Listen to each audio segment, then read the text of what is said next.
Let us pray. Almighty God, we beseech you to behold with your abundant favor and blessings as your servants whom you have been pleased to call to leadership positions in this republic. We seek guidance to treat and consider all matters that shall come under our deliberation in so just and faithful a manner as to advance the peace, prosperity, and welfare of our country and of those whose interests you have committed to our charge. Amen.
Order number 1, administration of oath. Order number 2, communication from the chair. Order number 3, messages. Order number 4, petitions. Order number 5, papers.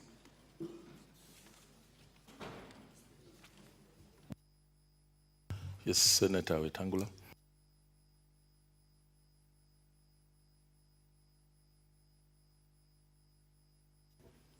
Mr. Speaker, sir, I beg to lay the following paper on the table of the Senate today, Tuesday, 27 November 2018, the report of the ad hoc committee on the maize crisis. I do so on behalf of our chair, Professor Margaret Kamar, who is out of the country. Thank you, Mr. Speaker.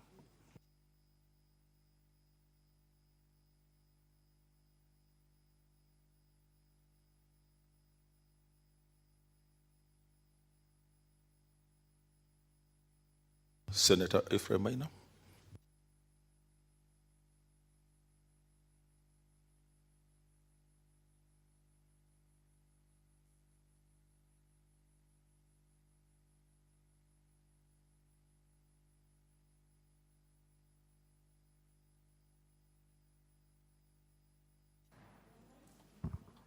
Thank you, Mr. Speaker. I wish to table the report relating to the activities of the Standing Committee on Energy pursuant to order. We are not yet there, Senator Kirinyaga.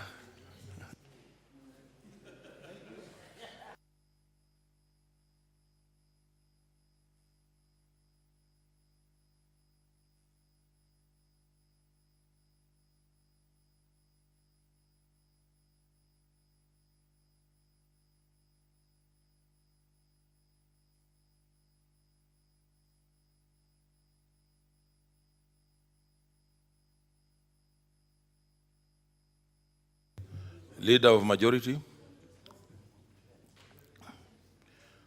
Okay, since he's not in the house. Next order.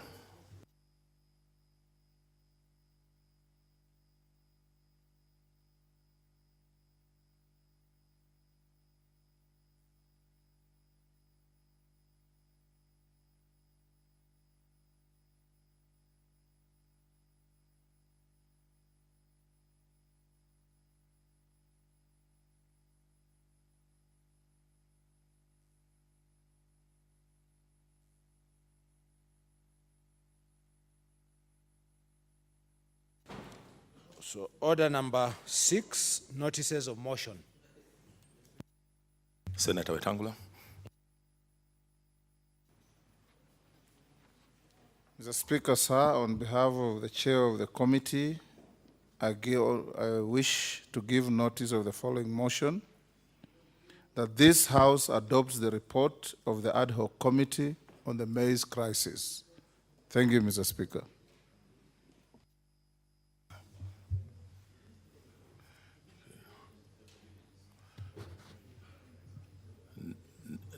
Next.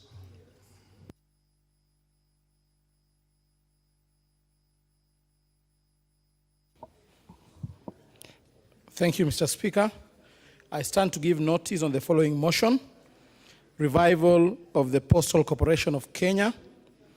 That aware that the Postal Corporation of Kenya is a state-owned corporation established by the Postal Corporation of Kenya Act, Cap 411, and operates as a commercial public enterprise. Further aware that the corporation's mandate include provision of accessible, affordable, and reliable postal services to all parts of the country in line with its mission to deliver innovative, superior communication, distribution, and financial solution to its customer and create value to stakeholders. Noting that the corporation has remained the most accessible, affordable, and effective communications platform in Kenya with a total of 623 outlets spread across the country. Concerned that the corporation has very attractive and innovative services and a developed infrastructure that is underutilized, hampering efforts to carry out its mandate as enshrined in the Act. Acknowledging that the corporation would see a much-needed revival if included in the government connectivity project through the National Optic Fiber Backbone Project, aimed at ensuring connectivity in all the 47 counties of Kenya, whose implementation aims to ease communication across countries as well as improve government service delivery to the citizens, such as application of national identity cards, passports, and registration of birth and death. Now, therefore, the Senate calls upon the Ministry of Information, Communication and Technology in collaboration with the National Treasury to A, ensure fair distribution of postal outlets throughout the country with at least 10 functional postal outlets in each of the 47 counties of Kenya, channel government cash disbursements like the Women Fund, Youth Fund, and the fund for senior citizens through the corporation to enable the corporation earn revenue through commissions charged. C, channel government mail delivery and clearing and forwarding services to the commission. And lastly, channel government courier and logistical services through the corporation. I beg to give the notice. Thank you.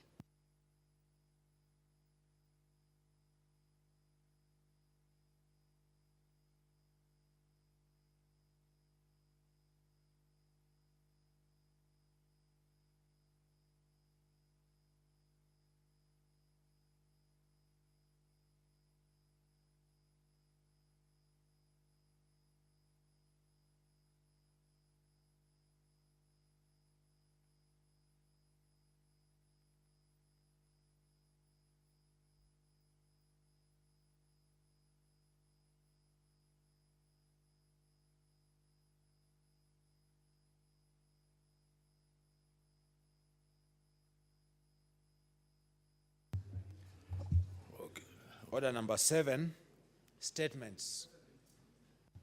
Senator Mercy Chebeni. Okay, he's not prepared. Senator Imana Malaki.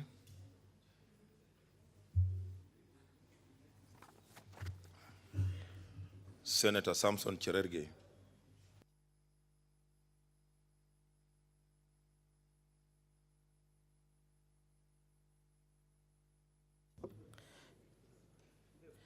Thank you, Mr. Speaker, sir. I rise for the statement pursuant to Standing Order 48.1. I rise to take a statement from the Standing Committee on Health on the unlawful establishment of various offices under the health docket in Nandi County.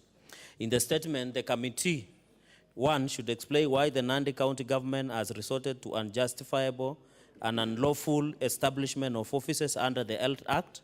2, clarify whether the offices established are constitutional or in line with the provisions of the Health Act and the County Government Act. 3, explain what policy, legal, and regulatory framework govern the duplication of jobs arising from the establishment of these offices.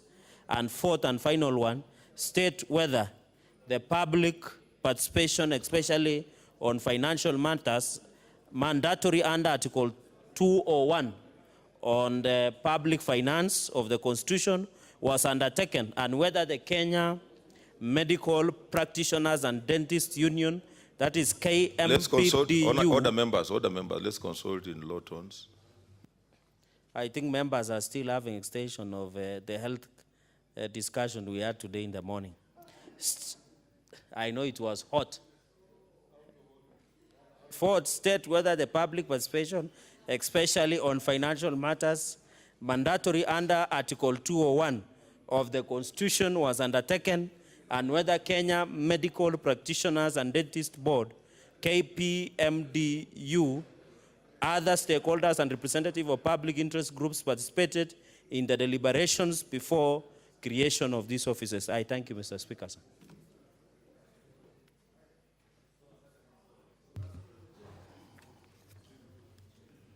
Okay, I don't see any interests on the statement. We move to Chairperson Standing Committee on Energy.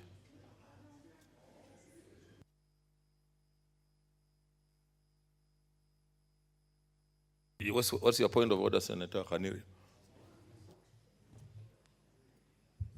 Mr. Speaker, while we are still on 48.1,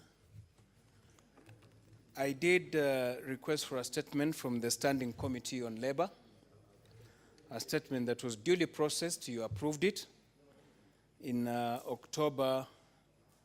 Actually, October the 3rd is when I stood to request for it. And the chairperson had promised to give a response in 2 weeks. It is now over 8 weeks. We have not gotten this statement on minimum wage guidelines. Mr. Speaker, I would want to hear from the chairperson when this statement will be produced in this House.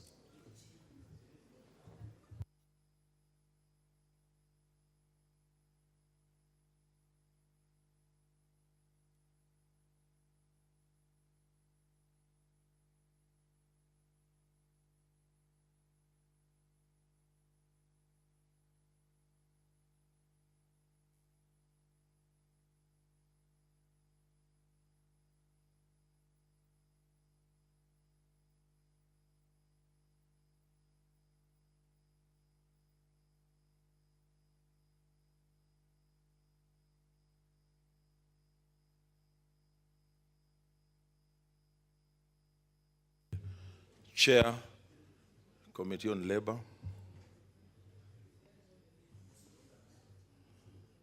Since he's not here, I would also wish to remind Senator Haniri that under the new standing orders 48, the statement now belongs to the committee, and it's the committee to determine whether they bring it back to the House or whether they can address it to you later on. Chair, Standing Committee on Energy.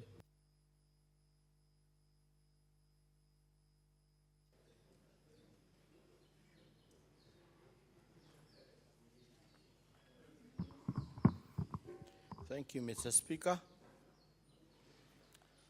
I wish to table the report relating to the activities of the Standing Committee on Energy pursuant to Standing Order number 51 for the period from 9th August to 9th November activities.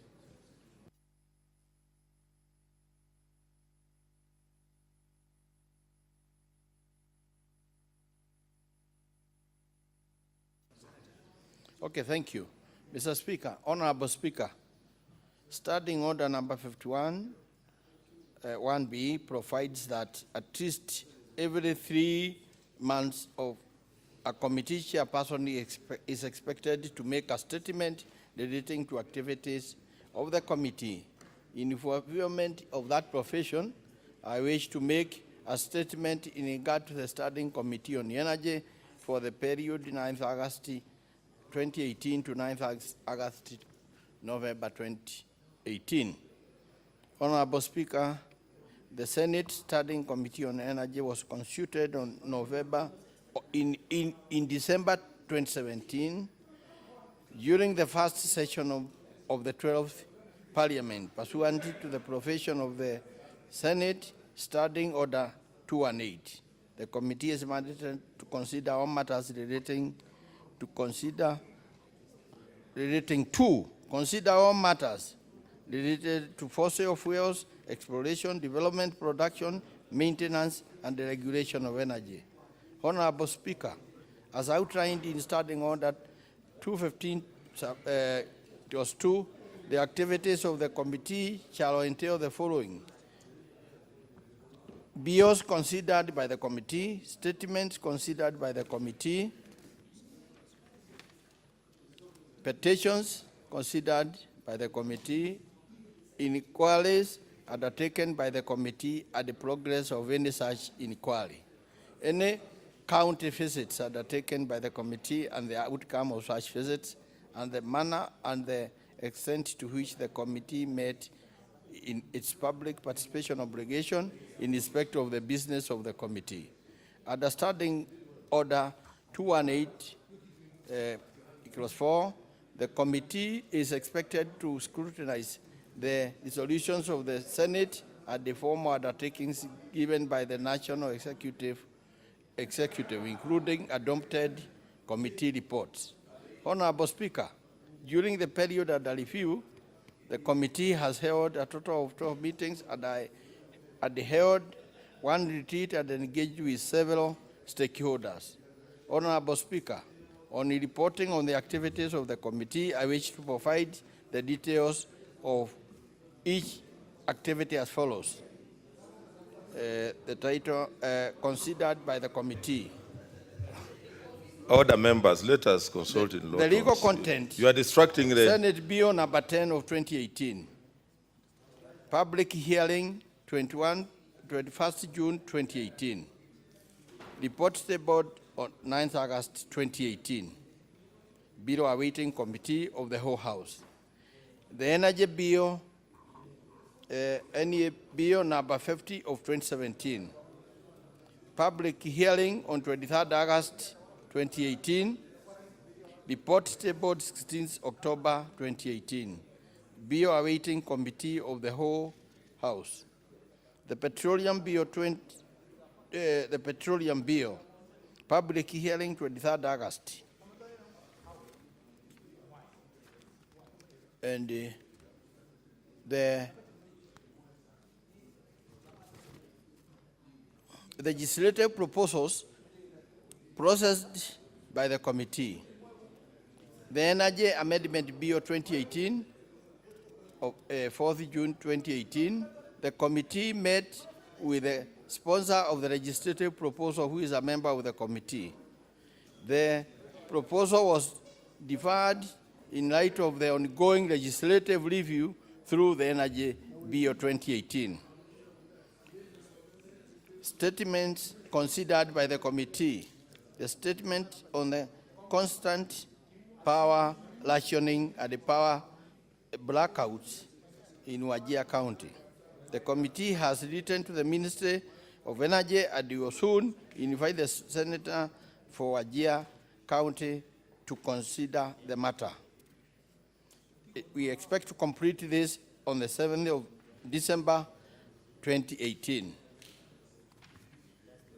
Petitions considered by the committee. The committee has not received any petition, but remains committed to addressing any petitions to it, committed to it in the timely manner. Inquiries undertaken by the committee. The Senate Committee on Energy has not conducted any inquiry, but it has extensively engaged with stakeholders on emerging issues in the energy sector that has become great, has borne great results from such engagement as illustrated here below. County visits undertaken by the committee. The committee is yet to conduct the county visit, but it has planned to engage more with the counties in the third session of this House. Scrutiny of the resolutions of the Senate, starting Order 218, whereas the committee has tabled the reports before the House has yet to debate the reports and make resolutions. The committee continues to closely follow the processing of energy business on the floor. Public participation. The committee has held 30 sittings. What's your point of order, Senator Msuruve? Mr. Speaker, sir, I would like to say that I'm really straining to get the points from Senator. He's talking about a very important issue on energy, and there's a lot of distraction. Kindly. Thank you. Order member, let us consult in low tone so that he can be able to communicate. Thank you, dear my sister. What's your point of order, Senator Mutula Kilonzo? Mr. Speaker, even the ones who are struggling to hear cannot hear the chairman well. I'm proposing that first he increases the decibel, but two, for posterity. Is it possible that the committee can circulate, either give the report so that people can follow? Other than reading his lips, we can also read for ourselves. Thank you. Mr. Speaker, I believe that is with, he is asking whether you are Secretary of Office. No, let me give a direction on that. The report is just being tabled, so it cannot be availed until it's tabled to the House. So it's only after that it can be circulated. But I think you need to be audible, Senator Maina. No, I'm audible, but maybe some people need some aid. Thank you, Mr. Speaker. Scrutiny of the resolution of the Senate, starting order 2018. Mr. Mtua Kilonzo, listen now. Don't be talking backwards. And then you... Whereas the committee has tabled reports before the House is yet to debate the report and make resolutions. The committee continues to closely follow the proceedings of the energy business on the floor. Senator Uta, what is your point of order?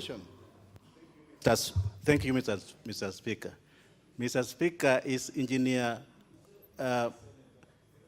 Senator, who I respect, thank you, could just stand and engage with Senator Mutula Kilonzo while ignoring you as a speaker.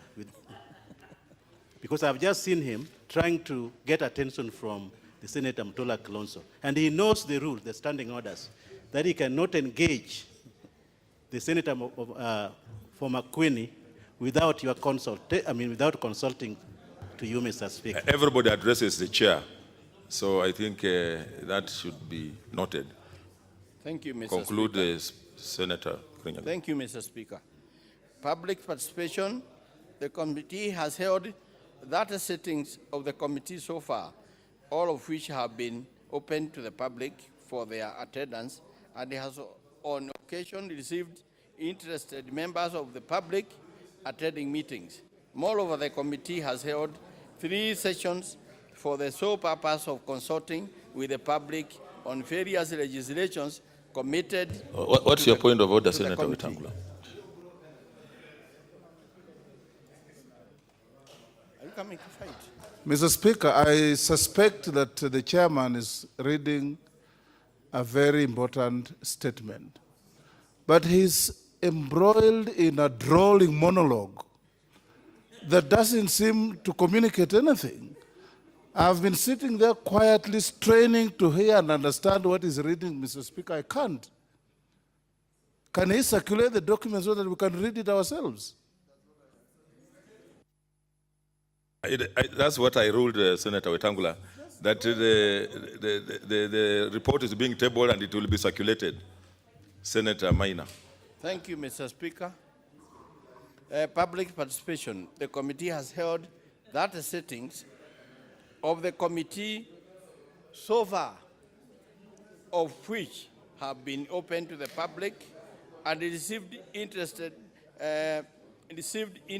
members of the public attending to its meetings. Moreover, the committee has held 3 sessions for the sole purpose of consulting with the public on various legislations committed to the committee.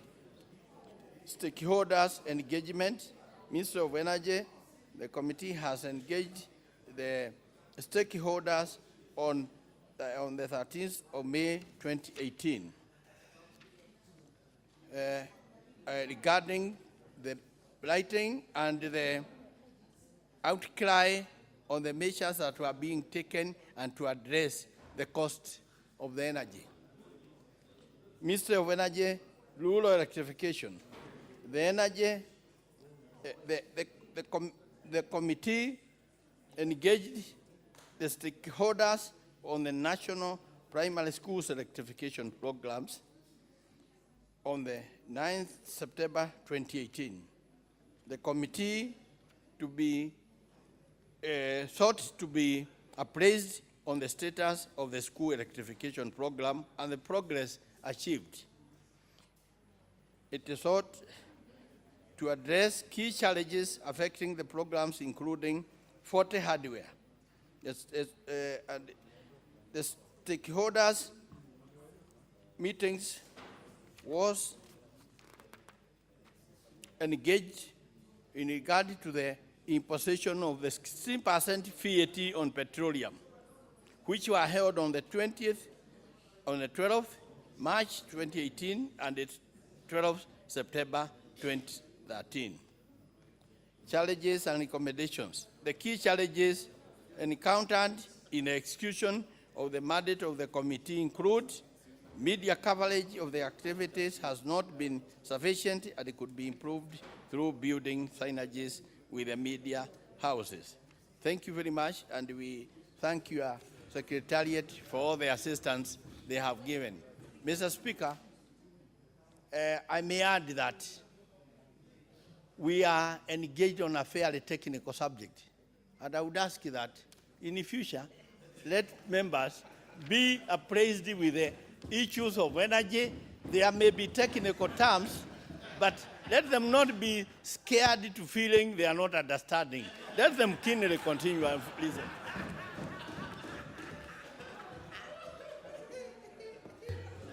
Senator Mutula Kilonzo Jr., what is your intervention? Mr. Speaker, Then I'll come to Senator Cheruiyot.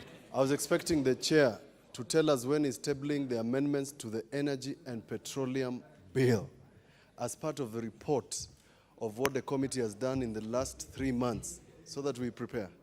But I hope it's not technical. Senator Cheruiyot, what is your? Mr. Speaker, I'm a member of this committee. Therefore, I can confirm what my chairman is saying, that some of these issues are very technical. But that's why people are struggling to understand the things he's saying. But on a more serious note, Mr. Speaker, on a more serious note, is that part of the report the chair gave, I think in between the time there was a little bit of commotion here, it may have been lost on many members that he gave a report, which I alluded to earlier on during other businesses of the House, of great work that was done by this committee, both this session and the session that lapsed.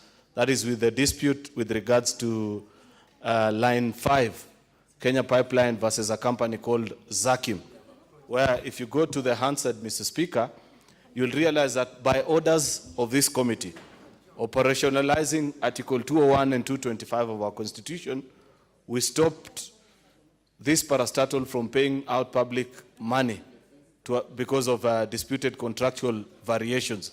And that is part of what the chair has ably reported, that during our committee deliberations, on a couple of times, this is one issue that you are almost bringing to a close. When we began the dispute last parliament, the variation was at 10 billion shillings.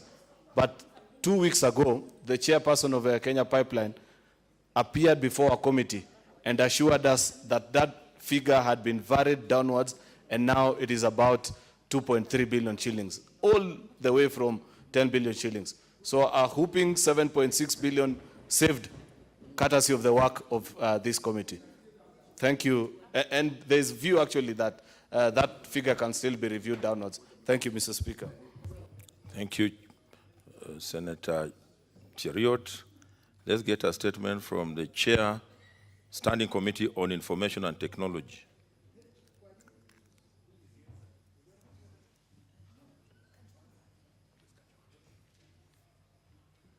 Mr. Speaker, sir, Standing Order 51-1 provides for at least every 3 months a committee chairperson is expected to make a statement relating to activities of the committee. In fulfillment of that provision, I wish to make a statement in regards to the Standing Committee of Information and Technology for the period commencing 9th August 2018 to 9th November 2018. Mr. Speaker, sir, the Senate Standing Committee was constituted on December 2017 during the first session of the 12th Parliament pursuant to the provisions of Standing Order 218. The committee is mandated to consider all matters related to technology, engineering, electronic placards, information broadcast, and information communications technology development. I'm fast forwarding, Mr. Mr. Speaker, sir, as outlined, the activities of the committee shall entail the following: bills considered, statements considered, petitions considered, inquiries undertaken, any counter visits, and the manner and the extent to which the committee met in public. Mr. Speaker, sir, during the period under review, the committee has held a total of 12 sittings and held 1 retreat and engaged with several stakeholders. Mr. Speaker, sir, on reporting on the activity of the committee, I wish to provide the details of each activity as follows. 1, bill considered by the committee. Mr. Speaker, sir, the committee has considered 3 bills during the period under review and has adopted the reports and is ready for tabling upon the Speaker approval. The committee has also proposed various committee stage amendments on the bills, which I shall be moving when the bills will be up for committee stage. The bills mentioned are as follows: the County Outdoor Advertising Control Bill 2018 was read a first time in the Senate on 11 September 2018 and thereafter stood committed to the Standing Committee on ICT for public participation. Pursuant to the provisions of Article 118 of the Constitution and Standing Order 134, the Senate Standing Committee on ICT invited interested members of the public to submit any representation that they may have on the bill. The committee held a public hearing on Thursday, 4th October 2018. 2, the Copyright Amendment Bill was read the first time on Tuesday, the 12th September 2018, and thereafter stood committed to the Standing Committee on ICT pursuant to Standing Order 1345 for facilitation for public participation. The committee held a public hearing on Thursday, 4th October 2018, at Red Cross Building. The committee received both oral and written submissions from stakeholders. 3, the Data Protection Bill Senate Bills number 16 of 2018 was published on 30th May 2018 and read the first time on 3rd July 2018. To the Senate thereafter stood committed to the Standing Committee on ICT for public participation. The committee held a public hearing on Wednesday, 18 July 2018 at County Hall, first floor, mini chamber. The committee received both oral and written submissions from stakeholders. The committee also held a stakeholder meeting on the bill at the Sarova Stanley Hotel, Nairobi, on Tuesday, 17th July 2018. Mr. Speaker said the data protection bill has taken an inordinately longer time to process due to its scope, technicality, and the need to align it with the international best practice. The committee has, however, finished its consideration and is proposing a raft of amendments during committee stage. Inquiries undertaken by the committee. Mr. Speaker said the committee has continued to inquire on the level of connectivity in the county and with emphasis on the former marginalization areas. This is pursuant to an undertaking made by the Cabinet Secretary ICT on Tuesday, 6th March 2018, where he outlined the ministry's target to ensure all Kenyans are connected to voice telecommunications by the end of 2018, as presented to the committee during its sittings. Mr. Speaker, sir, to this end, the committee made an oversight visit with the relevant arms of government to the 3 wards of in Mumoni, Tharaka, and Gomeni wards of Kitui County between the 19th and 22nd August 2018. The visit has brought to the fore the glaring inequalities in connectivity, and a written undertaking to connect those wards has been received from the Communications Authority through Universal Service Fund. The committee has scheduled similar visits in line with this inquiry in the first quarter of 2019. County visits undertaken by the committee. The ICT committee has undertaken county engagements in line with the work plan. The visits are tailored in clusters where the committee needs counterpart committees in the county assembly. The objective of the engagement is to provide a platform for engagement with members of county assembly committees, oversight matters, information communication and technology. Further, the committee uses the forums to build capacity of the assembly committees in matters of legislation and oversight. The committee has held 2 successful engagements in Embu County, where 9 county assemblies were engaged, and Kisumu County, where 8 county assemblies were engaged.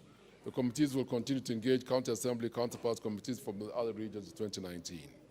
Public participation, as indicated earlier, Mr. Speaker, said the committee mainly used public hearings, receipt of memoranda, and targeted meetings to further and realize its public participation obligations. My committee will be exploring a proposal to the Senate to embrace the use of ICT, including social media and telephoning, to better its public participation strategy and be more efficient. Stakeholders' engagements, Mr. Speaker said the committee is exercised of its mandate has engaged various stakeholders over the period under review. These engagements have been geared towards making the ICT sector more responsive to the 21st century challenges and to make devolution more efficient and effective. The engagements also provide a forum to monitor the extent to which the national government have devolved functions to the counties and any challenges the counties may be facing in executing them. The mixed stakeholders met includes the Cabinet Secretary ICT, the Communication Authority, the Kenya Film Classification Board, the Concert Technopolis, the Kenya Film Corporation, the ICT Authority, and the Honorary Council of the Republic of Estonia. Mr. Speaker, sir, these interactions have led to major resolutions, with a major one being the inclusion of the committee, the National ICT Committee, which is the forum bringing together high-level actors on ICT policy in the county. I thank you, Mr. Speaker, sir, and I beg to lay this statement on the table in the Senate. Thank you very much. Thank you, Chair. Information Technology. Chairperson, Standing Committee on Justice, Legal Affairs and Human Rights.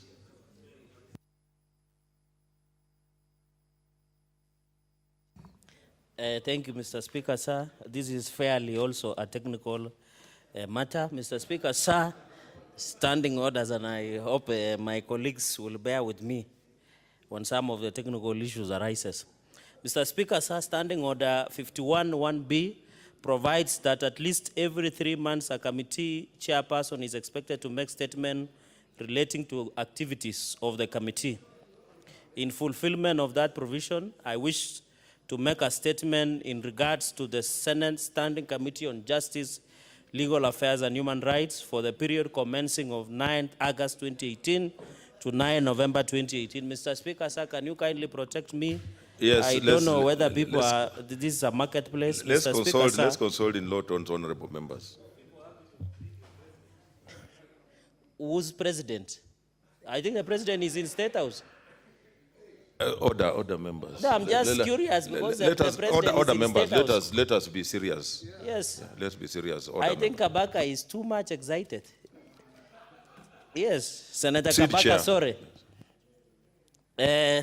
Sorry. My apologies. Mr. Speaker, sir, the Senate Standing Committee on Justice, Legal Affairs, and Human Rights was constituted in December 2017 during the first session of the 12th Parliament pursuant to the provisions of Senate Standing Order 212. The committee is mandated to consider all matters relating to constitutional affairs, the organization and administration of law and justice, elections, promotion of principles of leadership, ethics and integrity, agreements, treaties, and conventions, implementation of the provisions of the Constitution on human rights. Mr. Speaker, sir, as outlined in Standing Order 215, the activities of the committee entail the following: the bills considered by the committee, statement considered by the committee, petitions considered by the committee, inquiries undertaken by the committee on and progress of any such inquiry, any county visits undertaken by the committee and the outcome of such visits, and the manner and the extent to which the committee made its public participation obligations in respect of the business of the committee. Mr. Speaker, sir, under Section 218(4), the committee is expected to scrutinize the resolutions of the Senate and formal undertakings given by the National Executive, including adopted committee reports. Mr. Speaker, sir, on reporting on the activities of the committee, I wish to provide the details of each activity as provided below. Mr. Speaker, sir, on the impeachment procedure bill, Senate Bill number 15 of 2018, it is in progress and we did hold the public hearing on 31st July 2018. Secondly, the County Statutory Instruments Bill, Senate Bill number 21 of 2018, it is also in progress, Mr. Speaker, sir. Number 3, Petition to County Assemblies Procedure Bill, Senate Bill number 22 of 2018, is also in progress. Number 4, Treaty Making and Ratification Amendment Bill, Senate Bill number 23 of 2018, is also in progress. Number 5, Statutory Instruments Amendment Bill, Senate Bill number 24 of 2018, also in progress, Mr. Speaker. Number 6, Preservation of Human Dignity and Enforcement of Economic and Social Rights in Senate Bill number 27 of 2018, and it is in progress, and the committee is considering submissions by the public.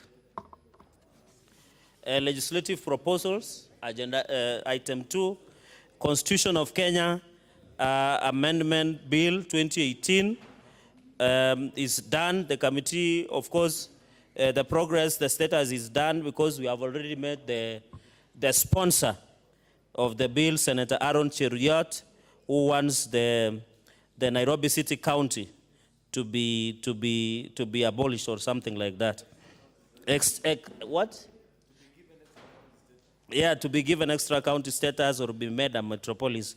I know there was a spat between the governor and him, but that one will not deter the work of the committee. Item 3 on the statement, we have none, and therefore we moved. I don't know what is agitating Senator Kabaka. He's making funny gestures as I proceed.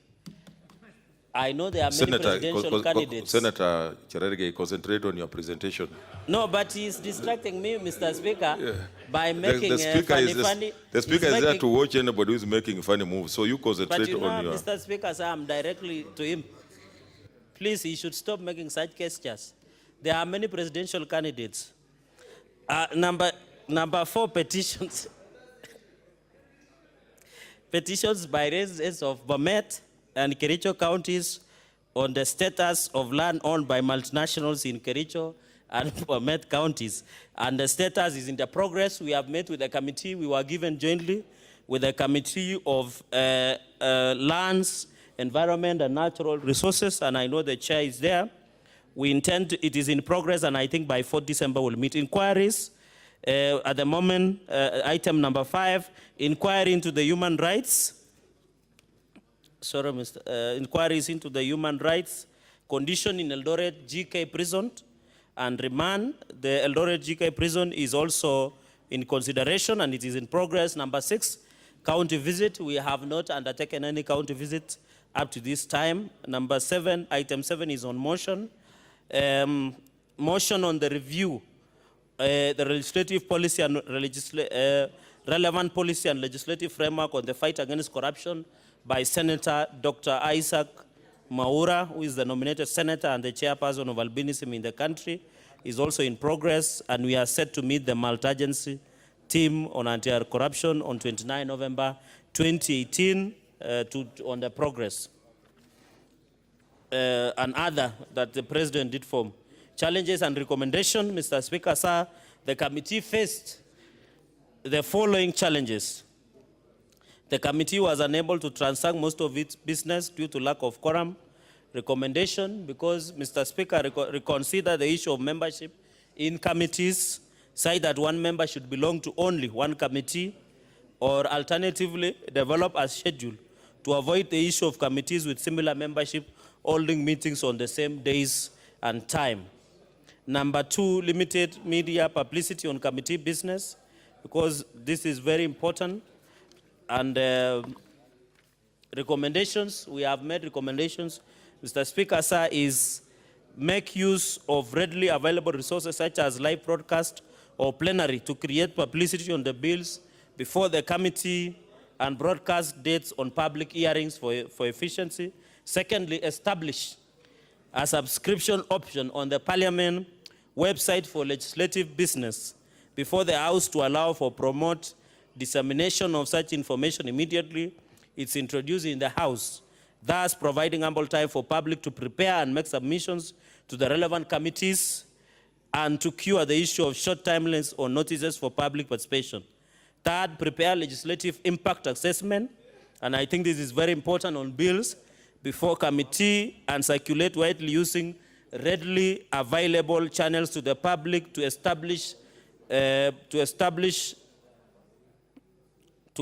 enable them, sorry, Mr. Speaker, to understand how the bill impacts on them and hence make their submissions from informed point of view. The fourth, make use of social and broadcast media to enhance dialogue and awareness on bills before committees to enable the public to make submissions from an informed point of view.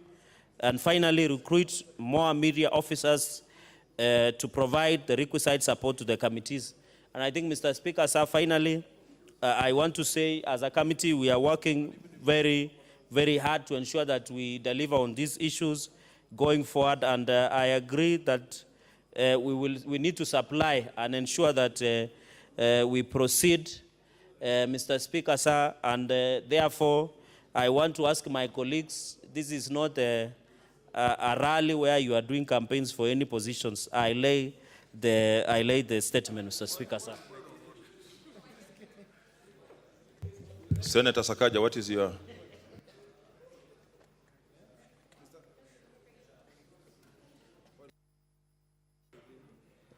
Mr. Speaker, the good Senator for Nandi County has repeatedly alluded to elections.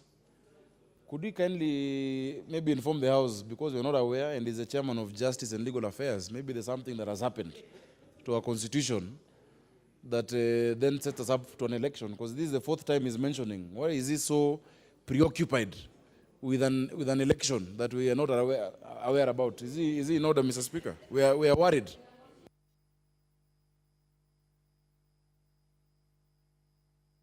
Yes, Chairman. One of the mandates of the Justice, Legal Affairs and Human Rights is the issues of elections. The elections that I'm discussing is probably, there might be a referendum coming, and the election on the gender bill, and many other forms of elections that we might have.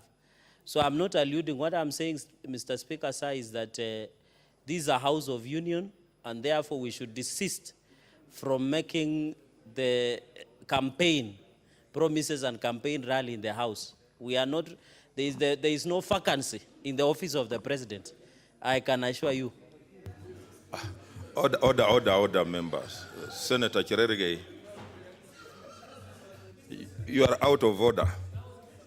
You are out of order, Senator Cherargei. Please, yes, Senator, yes, sir. I'm in the legal committee.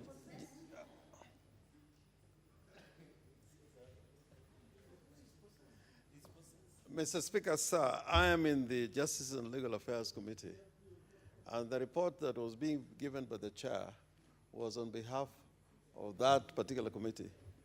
The remarks that were made, the penultimate remarks that were made, were not part of the report of that committee.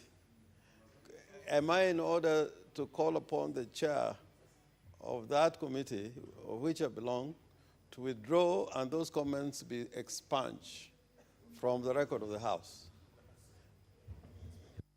Chair, can you withdraw and let's have what was not in the report expunged from the report? As much as my memory serves me right, I have not alluded to anything that is not in the report. Unless, you know, people, Mr. Speaker, have been distracted discussing animatedly on other issues, and therefore they have not been getting my position. So, Mr. Speaker, sir, I didn't allude to anything that is not within the report. And I think my good friend and the senior counsel, which I hold in high regard, would agree to me that the report I presented is the position of the committee.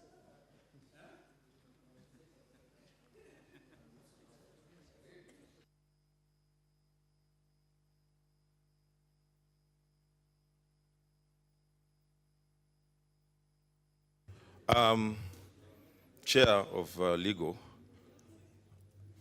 I think I'm going to ask for the Hansard report, and if it's proved that what you said was not in the report, you will have to live with the consequences of that kind of... or you withdraw to make the matter easy for you.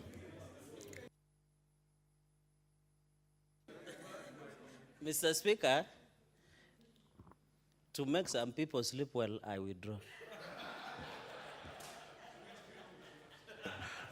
Order, members.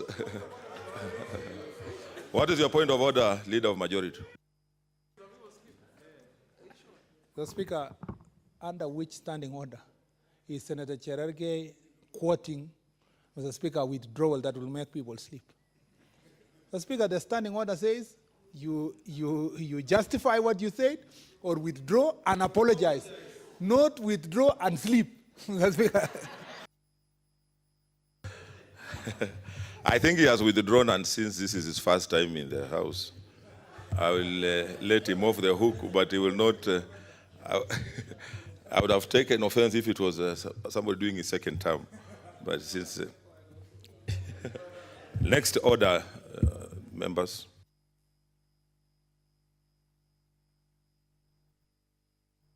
Senator Cheriot.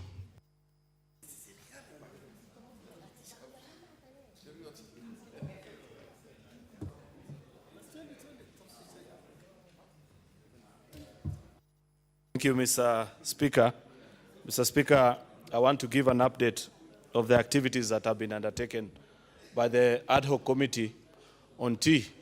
This committee was formed, Mr. Speaker, after a motion that I moved in this House a little bit over 5 months ago, that we, a team of senators from tea-growing counties, pulled together our intellectual resources and felt that the best thing to do at this particular point in time, given the challenges that the tea sector was continuing to face, was to have an ad hoc committee to look into the challenges. Mr. Speaker, we were able to visit, as a committee, 7 counties where we had very interactive sessions with farmers drawn from all walks of life. We listened to the multinationals, and in each of those sessions, whether it was in Kisii, Kericho, Bomet, Murang'a, Nyeri, each of the part of the country that we visit, you could tell, Mr. Speaker, that our tea farmers are a worried lot, Mr. Speaker, because for a long time, tea was considered to be the green gold of this republic, and many of its farmers were well-to-do people. They didn't have the regular struggles of not being able to raise school fees for their children and that kind of a thing.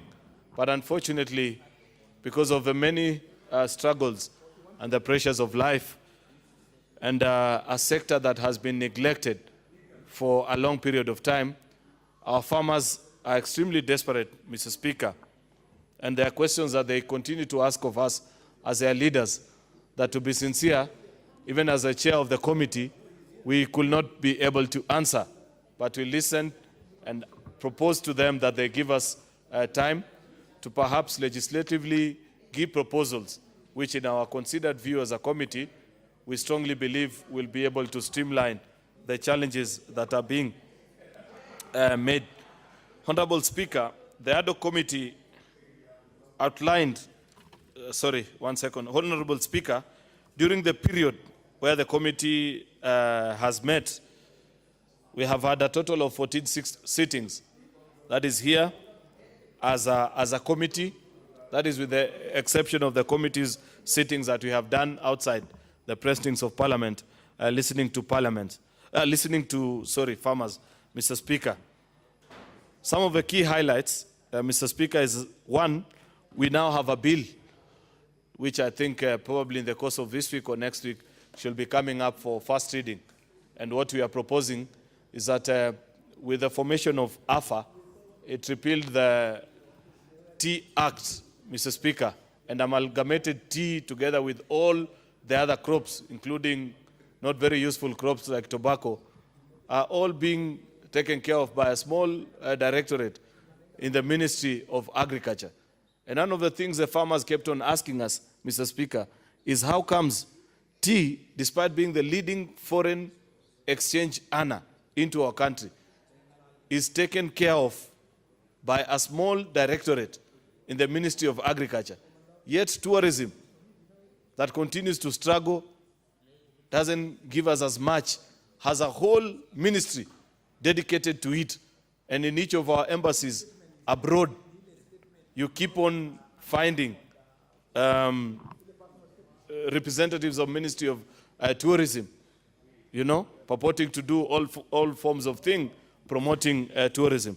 Therefore, Mr. Speaker, that bill proposes to divorce tea from the rest of the crops, where we are proposing a strong regulator, a regulator that will be put in place, that will have people nominated by residents and citizens of this country through courtesy Council of Governors, and also the cabinet minister will propose one or two names, and to Mr. Speaker, into that committee. We also have legislative proposals that are being processed by the committee in terms of regulations of how you will regulate the entire sector. There were petitions also, Mr. Speaker, that were brought to support some of the claims that were being made by farmers, because some of the things that they were asking us about, land injustices, people that were moved out of their home settlement for multinationals to be able to set up their trade. And we felt that as a committee, we will not be able to address that legislatively. And therefore, we gave them a proposal to consider it, that they set it through a petition through this House that may be considered. And I think a few minutes ago, you had the chair of Legal Affairs speaking to that petition, Mr. Speaker. Mr. Speaker, as I draw to a close, I also wish to bring to the attention of the House that during the period, the committee has also been able to engage other stakeholders apart from the farmers.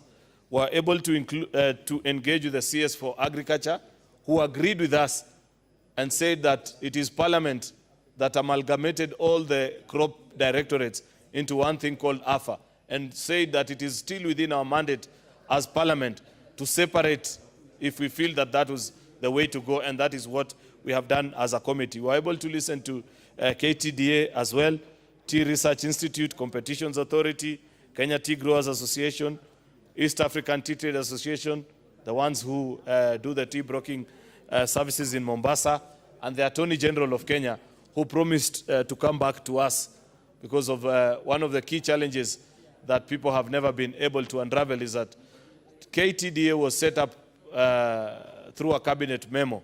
And as you are aware, Mr. Speaker, you cannot amend a cabinet memo on the floor of the House. And despite farmers having contributed through their sweat and blood for all the wealth that KTDA has, at this particular point in time, when they want to find recourse in the system, they're just told that, unfortunately, you're managed now under the Companies Act, just like Safaricom, East African Breweries, and the rest of the companies, which is quite unfortunate because, Mr. Speaker, many of these tea farmers are not literate enough to understand the operations of a company. And therefore, it's very easy for someone to take advantage of their ignorance and sort of misuse their investments and that kind of a thing. Therefore, in concluding, Mr. Speaker, I want to say that the committee thanks the Office of the Speaker and the clerk during this period for the cooperation and support that has been accorded to us in the work that we've been able to do.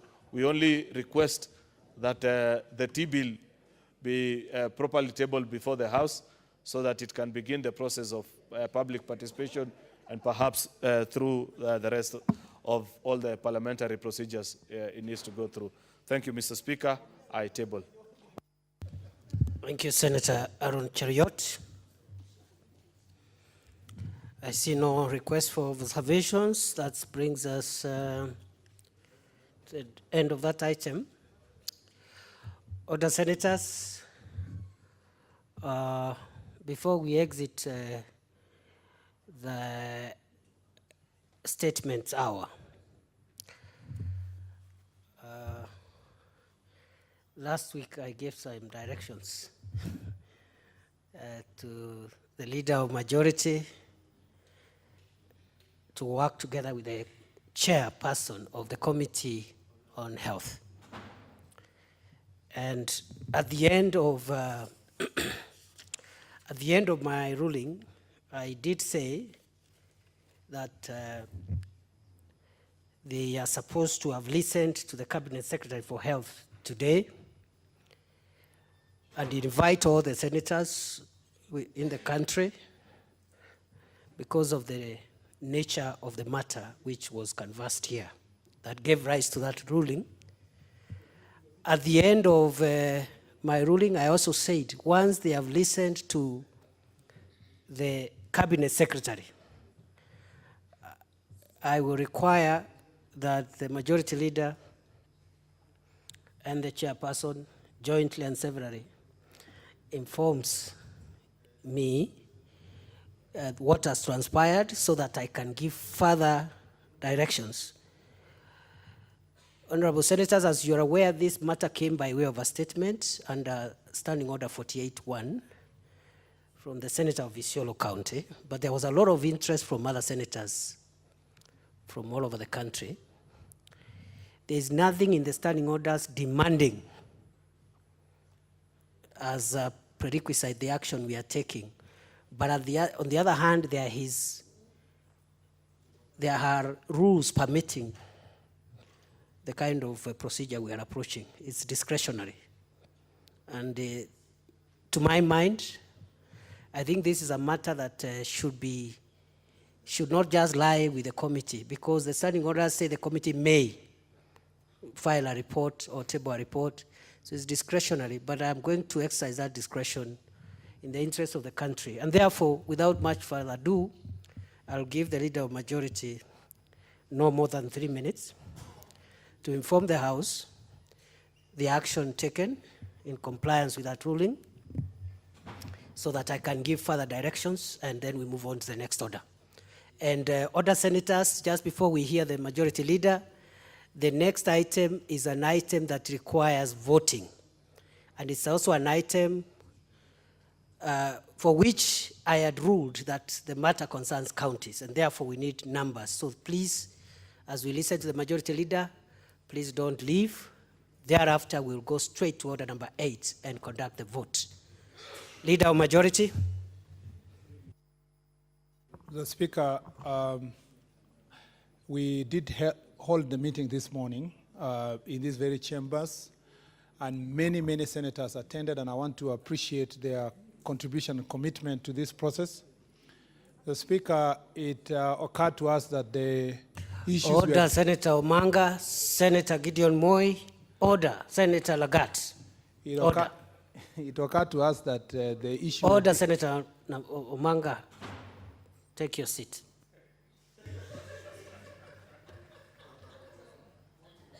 Mr. Speaker, did you say order, Senator... No, Mr. Speaker, did you say... Order. Order, Senator Leader of Omanga, majority. Gideon Moi. You know, you Order, combined the two order. names, Mr. Speaker. Order. Order, Senator Murkomen. Are you on a point of order, or are you doing what you are directed to do by the chair? I was just informing the chair, Mr. Speaker, that you could have combined Is the that- name are you- Omanga and Gideon Moi in one sentence, Mr. Speaker. And it's important to draw the right distinction. Order, Senator Moi, are you complaining? What is it, Senator Moi first, and then Senator Omanga, in that order? I just wanted some clarification, Mr. Speaker. I was talking to the professor here who's a pastor.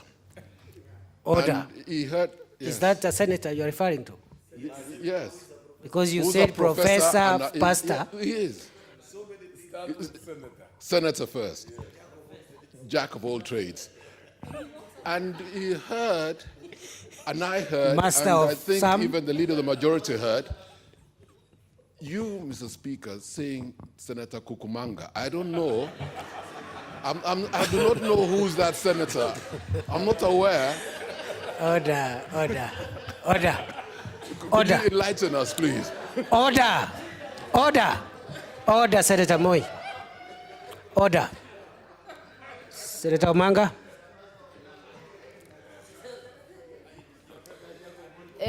Mr. Speaker, sir, I want you to actually make it clear, because being an Adventist, head of Dorcas, the women union in the Seventh-day Adventist, And being a it senator. will really hurt my... And being a senator. Yes, but I first start with God before the Senate. Mr. Speaker, sir, it's good to clear, because I also had something, and Chairman Order. Senator Gideon Moi was there next to me, and Speaker, please, Order. you Order. have to clarify and make it clear, because Very well. my congregation is watching. What is it, leader of minority?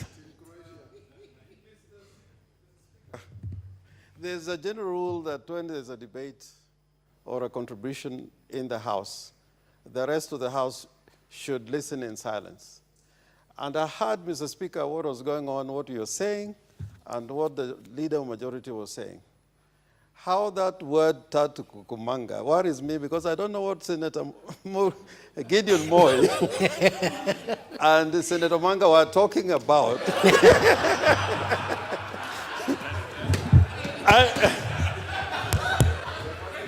And we can check the answer tomorrow. Yes. Whether whatever the speaker said or the leader majority said, if it was anywhere near that word.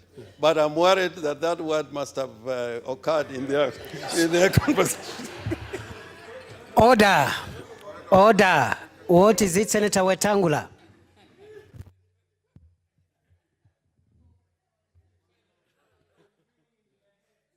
I have the advantage of sitting very close to the chair.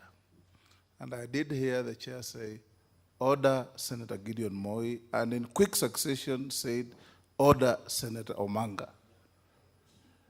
What does appear, Mr. Speaker, is the context of what they were discussing has now overrode them and now found its way unlawfully to the floor and mischievously being made to appear as if it's the speaker who is the culprit.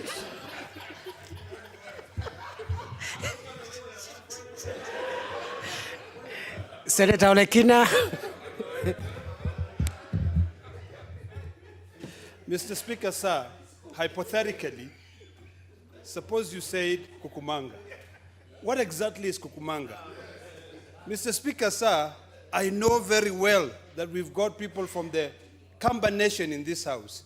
And there is a fruit called pomegranate in English, which is kukumanga in Swahili. So what's the big deal?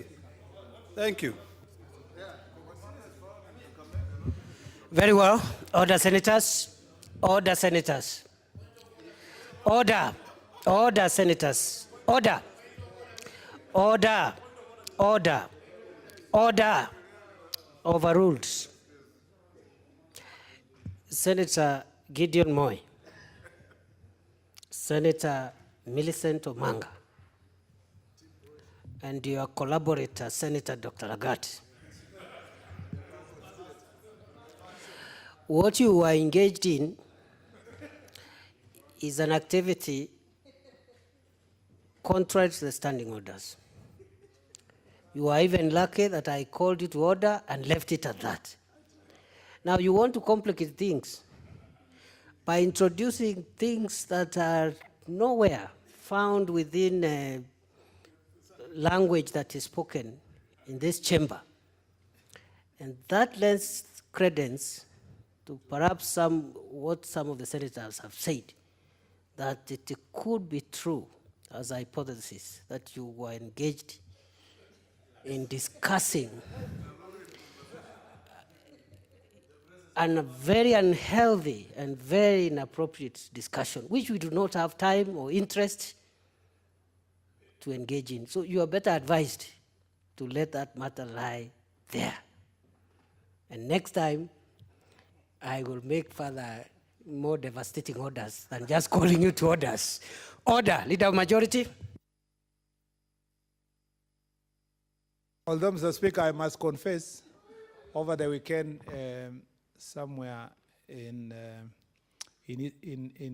Turkey, together with Senator Faki, we actually enjoyed that fruit, Mr. Speaker. It's called pomegranate, Mr. Speaker, otherwise known as in Kiswahili kukumanga. That is why Senator Faki was so excited. Mr. Speaker, Senator Faki is really excited. Leader of Majority. Leader of Majority, stick to what you are directed to do. Order, Senator for Mombasa. Order, senators, we have important business to transact. Mr. Speaker, Mr. Speaker, thank you, Senator Cheriot.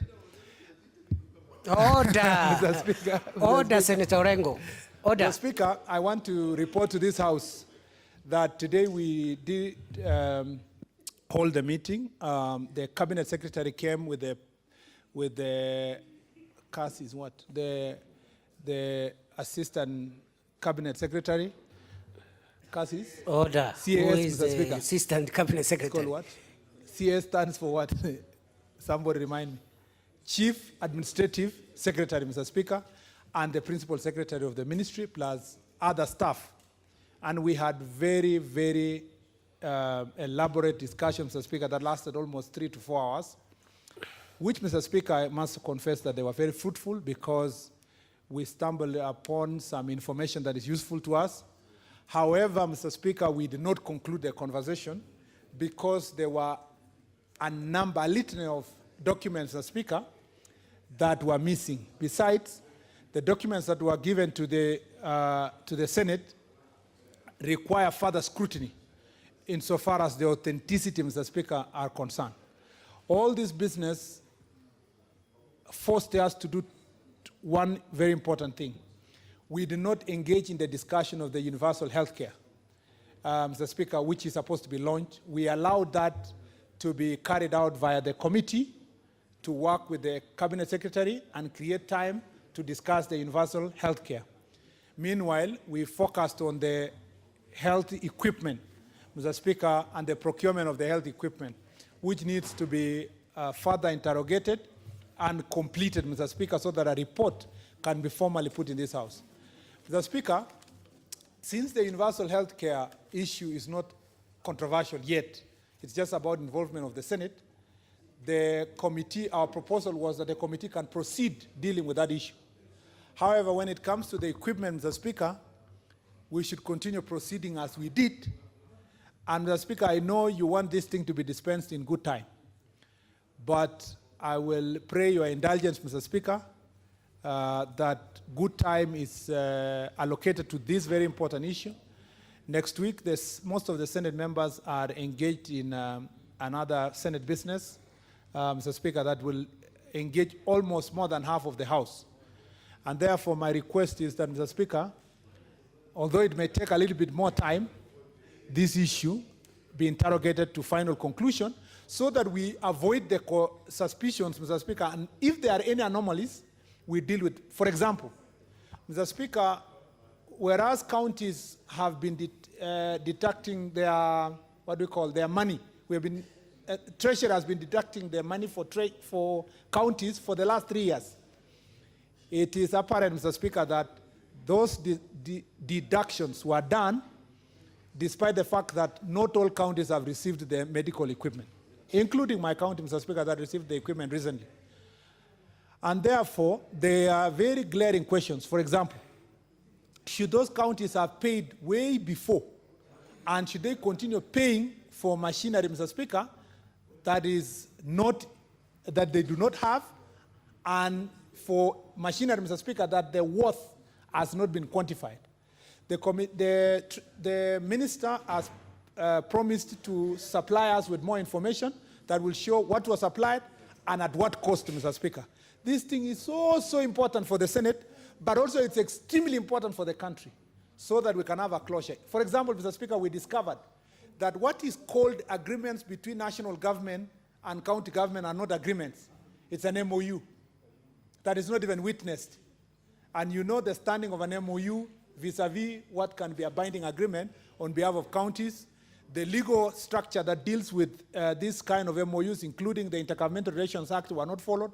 We don't even know that the main contractor was engaged under what law. Was it private-public partnership? And was it followed? And what are the obligations? What are the state obligations? And so forth. We are even still scrutinizing the main contract, which some have been witnessed, others have not been witnessed, Mr. Speaker. It's not even initialized every page. It doesn't have the seal for the companies, Mr. Speaker. It doesn't have seal from the government. All these things are important, and we're still grappling with the methodology within which we will apply to bring all these things into conclusion.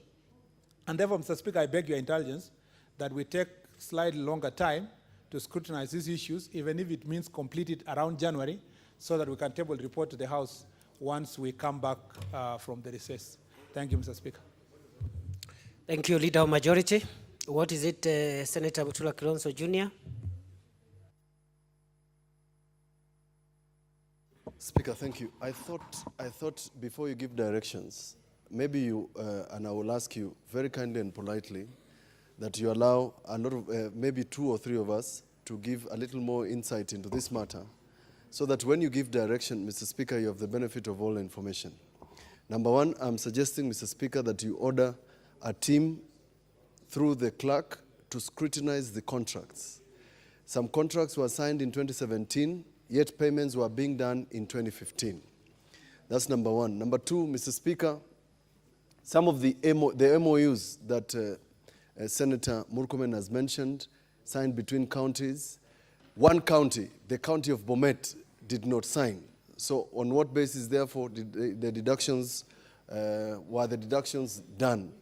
And lastly, Mr. Speaker, it appears to us that the Ministry of Health and the officials seated here this morning are not clearly aware of the initial agreements and the initial deductions that were made of 3.8 billion annually to 9.4 billion annually. And therefore, I'm suggesting, Mr. Speaker, other than Ministry of Health, you order that COG be, that is the Council of Governors, be at the next meeting together with Treasury, so that we understand the basis upon which, Mr. Speaker, counties like Trans Nzoia, where the chairman of health comes from, no equipment has been delivered, yet they have been deducted so much money, just like the rest of the counties. And lastly, Mr. Speaker, it appears also that there are 21 hospitals that have been included.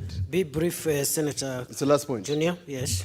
A variation of 9.4 billion is in respect of 21 hospitals but 47 counties are bearing the brunt of that variation. So, Mr. Speaker, Treasury must come here together with those variations so that we can interrogate this matter in detail. But to say that Senator Kipchumba Murkomen, the majority leader, conducted this meeting the way we expect a majority leader to do. Thank you. Thank you, Senator Mutula Kilonzo Jr. Order, Senator Cheruyot. Senator George Chiloyako. Thank you, Mr. Speaker. In addition to what Senator Mutula has said, it would also be important to verify if the county assemblies were involved. Was it just the executive committing resources, or the assemblies were involved? Thank you, Mr. Speaker.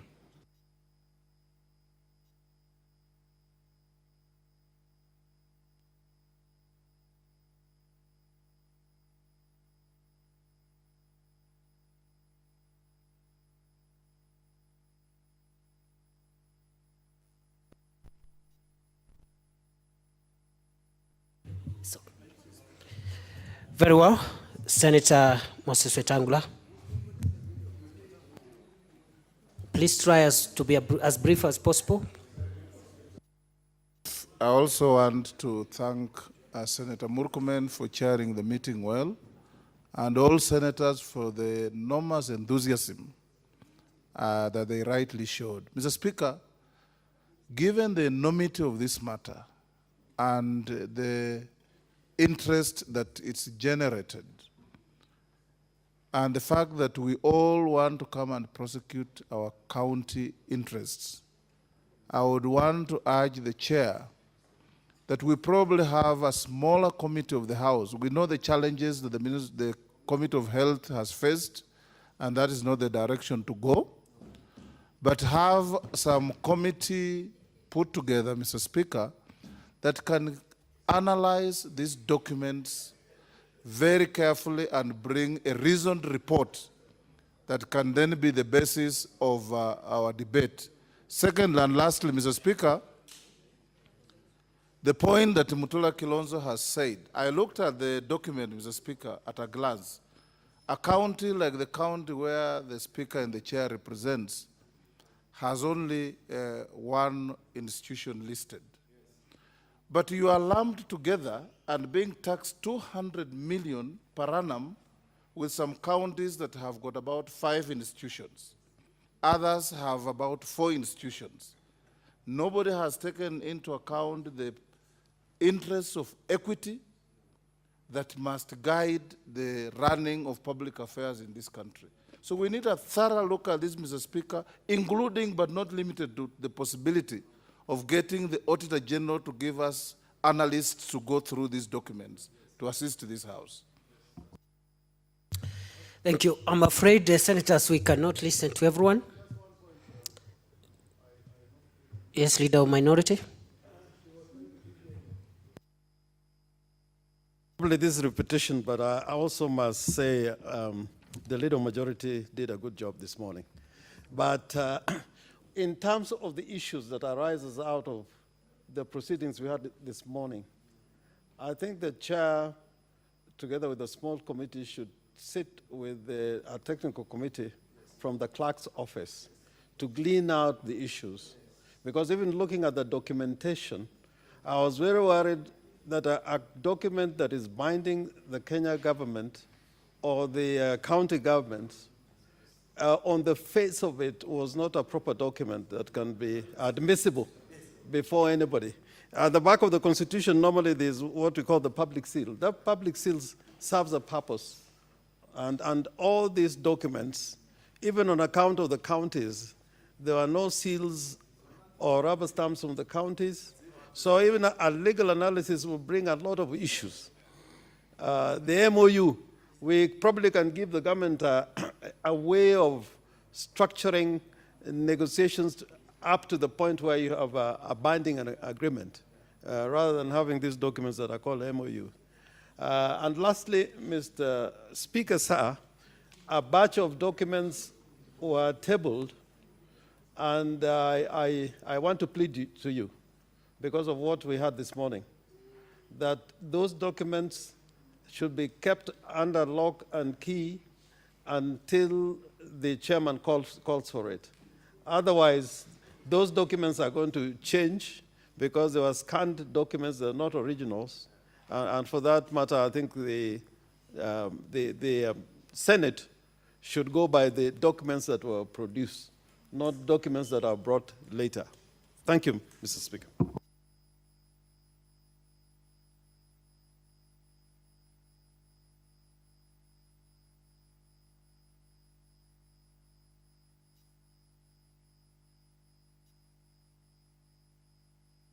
Order, Senators, I am afraid I have to cut short the interventions because of time, because we have to balance the interest of the so many competing items in the order paper every day, and it's not an easy job, so I seek your indulgence for those who have not been able to contribute.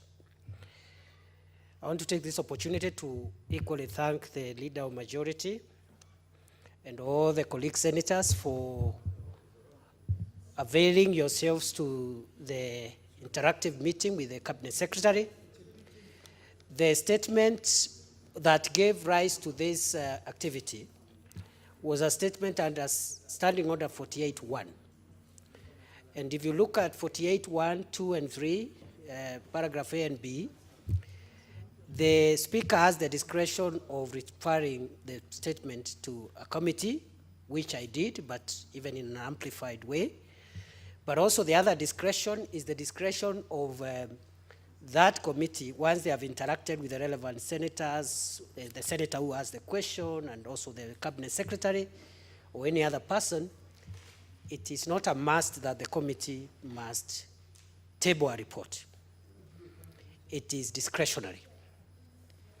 I have listened to the very persuasive arguments that have been made about the enormity of this matter, and more so because it involves the application and use of public funds across the country.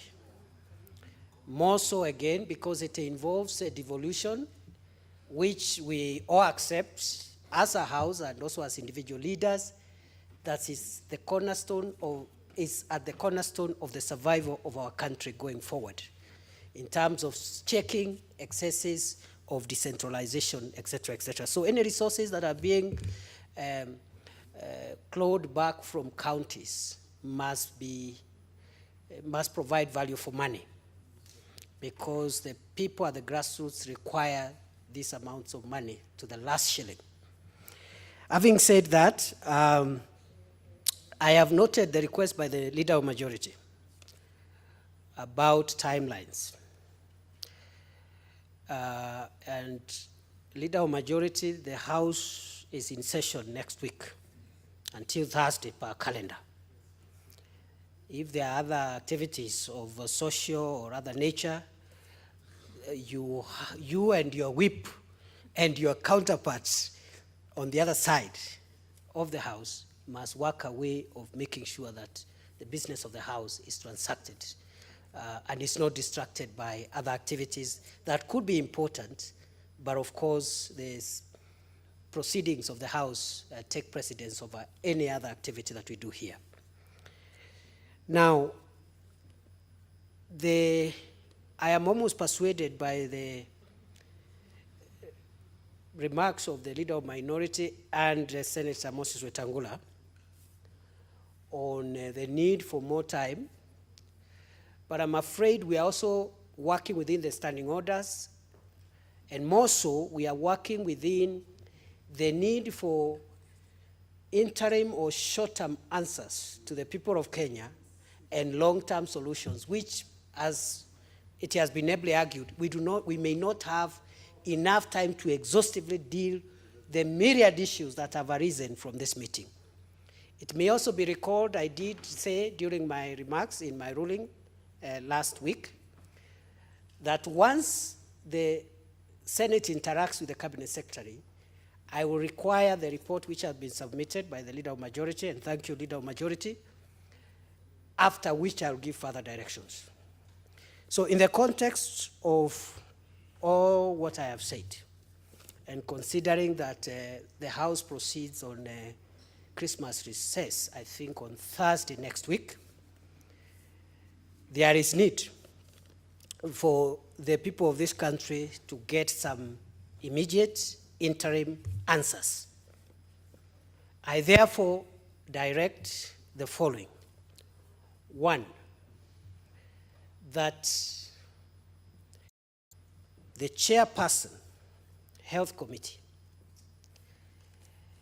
working together on behalf of the House, working together with the chairperson, the Committee on Devolution, and the chairperson of the Committee on Legal Affairs and Human Rights, because we've been informed that there are legal issues arising and issues about relationship between the national government and county government. Those three chairpersons, with the coordination of the leader of majority,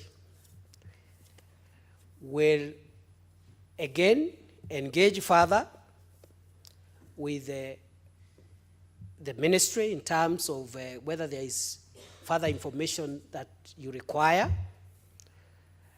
and at the same time will engage with the representatives of the Council of Governors of the Republic of Kenya, as well as representatives of the County Assemblies Forum and other stakeholders as you may determine, with a view to, after such engagement, whether physical engagement or through correspondence because of the shortage of time now, after such engagement, I will require that a report, an interim report, be tabled in this House on Wednesday, the 5th of November, of December, the 5th of December at 2:30. And that interim report shall contain interim recommendations on how this Senate can further engage with the issue, because nothing prevents the Senate from engaging with the matter thereafter. But we cannot hold the answers that Kenyans want to hear from us by saying we need a lot of time, and until we finish everything, we will say nothing. So we must provide some answers next week on Wednesday at 2:30, and I expect that to be done. And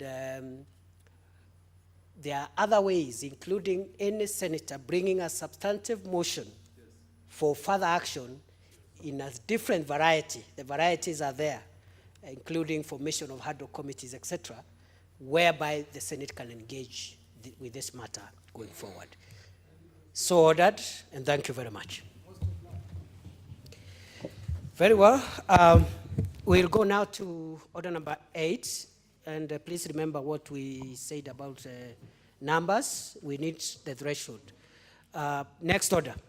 Order number 8, motion, report of the Sessional Committee on County Public Accounts and Investments on the inquiry into possible loss of funds through the acquisition of land reference number 7879/4, into brackets part, by the National Land Commission, Division. What is it, Senator Moses Kajwang? Thank you, Mr. Speaker. Mr. Speaker, I rise pursuant to Standing Order 81-1 that talks about the manner in which votes are taken in the House. Mr. Speaker, that standing order says that unless the Speaker, for the convenience of the Senate, otherwise directs, voting on any division in the Senate shall be by electronic voting. Mr. Speaker, I wanted to seek and beg your indulgence that for the convenience of the House and for the convenience of the County Public Accounts and Investments Committee that brought this report to the House, and for the convenience of the mover and seconder of this motion, and for the convenience of the people of Kenya, the people of Ruaraka, those who are tired, fed up with corruption and impunity in this republic, Mr. Speaker, that you rule that on this particular motion, voting be manual, delegations be called one by one, so that each delegation shall pronounce itself on the particular matters that we have brought to this House. Mr. Speaker, I do not dispute your ruling in the last sitting where you ruled that this is a matter affecting counties. All I beg is that for the convenience of the House, we do a manual vote. What is the convenience? And the convenience, and Mr. Speaker, for of the House generally, and you probably might want to seek the views of the members, but for the as a person who brought this report Don't to the seek House. assistance. Senator Kajwang, I would want to understand why you are inviting the chair to look at the application of this standing order, and for that to happen, you have to convince me what convenience you are talking about. Mr. Speaker, thank you for giving me that opportunity. This is a report and a motion that has generated a lot of public interest. Mr. Speaker, in the last session, or in the last sitting when we discussed this matter, you presided over a discussion on a report of the Powers and Privileges Committee. This report has faced various roadblocks. And Mr. Speaker, the best way to make sure and to assure the nation that Senate has acted in the best interest of the public and the best interest of the people is to have an open vote, a transparent vote, where delegations, because you ruled that this is a matter affecting counties, where delegations are called upon, and Kenyans would know where their delegations stood on this particular matter, Mr. Speaker. Order. Senator Kajwang, this is not the first time for this House to vote on a sensitive or controversial matter. Secondly, there is the reason why voting is electronic and largely secret or mute. And what you're seeking for is the exception. I am not convinced the explanation you're giving, the line of argument you are approaching, in fact, order Senator Olekina. How can you interrupt the chair? Interrupt your colleagues. Order. You see, when you have an important point to converse, you need a lot of composure because you need to make sure your point is heard. But when you start, making it, even for the arbiter, appear as if it's part of the game, then you lose it. So, Senator Kajwang, I want to hear you a little more about the convenience, because from the way you are talking, you are bringing out the need to make public how senators will vote, which for me works against your argument, because that amounts to intimidating senators to declare how they are voting. So think about it. I can hear one or two, not more than two other comments, and then we make a ruling and proceed. Do you want to add a few other comments, Senator Kajwang? Mr. Speaker, not a comment, but just a point of order. Because the chair has attempted to take a fairly defensive position. I am not accusatory. I am not implying any improper motive on anybody. Mr. Speaker, all I am trying to suggest, because this standing order says, for the convenience of the Senate, I feel as the Senator for Homa Bay and a leader of that delegation, and as a chair of the Public Accounts Committee, and as a mover of this motion, that for my convenience, I would have preferred and I would have loved to do an open vote. Order, Senator. We'll not spend much more time on this. The electronic voting actually is available. It's public. It can tell you how a senator voted. So let's not, the debate is over. The debate on this matter, pro or against, is over. It is time to vote. Can we proceed accordingly? I therefore direct, is it different? Yes. Okay, Senator James Orengo. Mr. Speaker, the chair, it is you, Mr. Speaker, who made a ruling that this matter concerned counties. And if a matter concerns counties, it goes to the core of the business of the Senate. Mr. Speaker, the order number 8 is a matter in which the Senate has spent considerable resources, public resources. And this matter was committed to a committee on the realization that it was a matter that the Senate, through an ad hoc committee, needed to look into, report back to the House, and if need be, a vote be taken on it. Mr. Speaker, I want to say this, that in accordance with the standing orders number 82 and 83 that talks about division, your discretion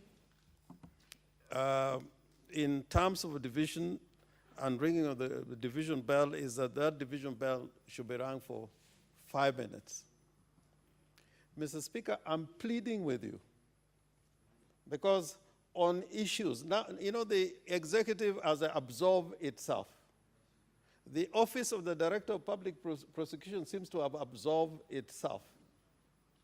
The office, the commission known as the Ethics and Anti-Corruption Commission has absorbed itself on matters corruption.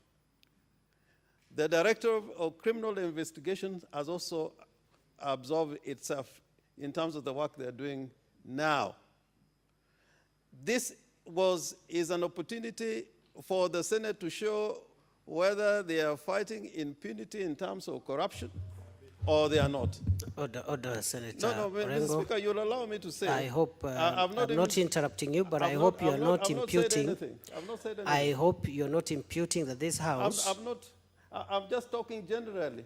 Why is this fear? Yes, but Why is this fear? Order, Senator.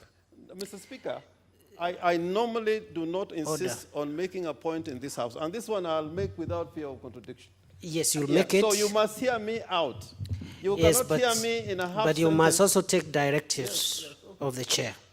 You cannot be heard that way. And you are a very senior lawyer. Just have your seat. Senator Orengo, you are not just a senior lawyer, you are also a senior member of this House by virtue of the office you occupy. Now, from where I sit, and that's why I don't, it's not up to me to know who you are gesticulating at on the other side or whatever. It's not my business. My business, when I sit here, because sometimes I sit elsewhere, but when I sit here, my business is to uplift the dignity of this House. That is my work. And therefore, anything that perhaps tries to institutionally suggest, order, leader of majority, order, leader of majority, your office also doesn't allow you to do what you're doing. It should be the last one to be called to order.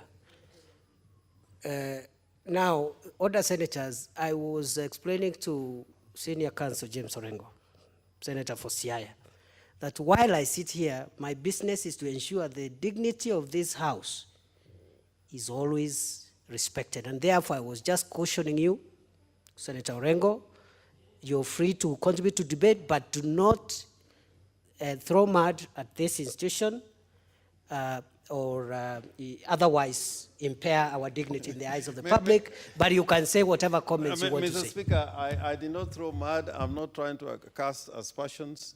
I know what the rules say. I promised to live by it when I took the oath.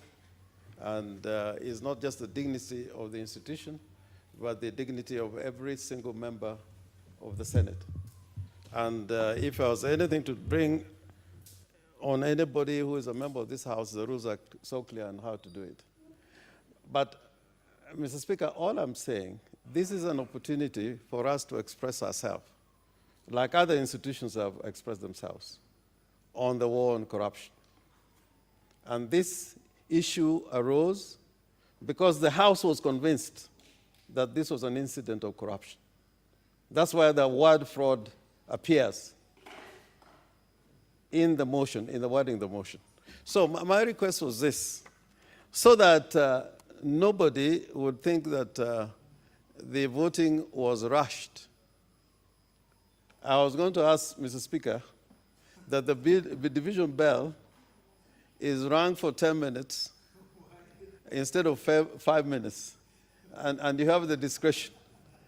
And in the meantime,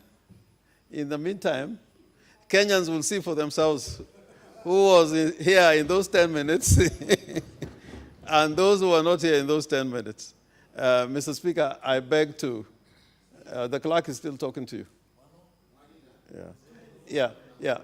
In fact, Mr. Speaker, there have been instances where when there are no numbers, we give a little time for people to come in. And now I'm asking for your discretion. Give us a little more time to find out where other members have gone. Thank so you. that they can Thank you, take Leader of part in this vote. Minority. Leader of Minority. Majority seems to know where they've gone. Order.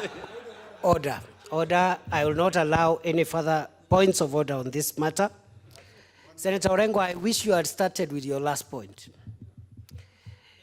Under Standing Order 81, the Speaker has discretion to allow the ringing of the bell to a period of time more than the 5 minutes.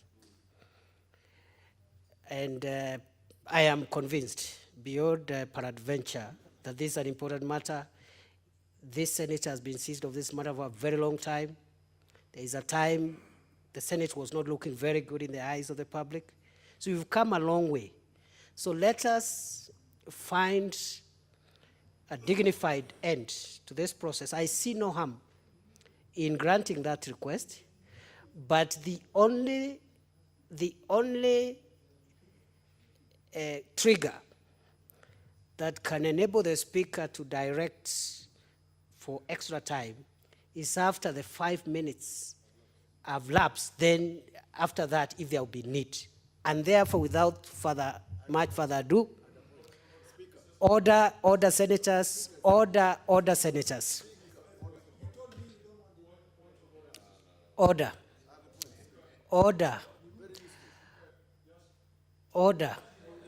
Senator Kajwang. Order, resume your seat. Senator Kajwang, standing up doesn't give you the floor.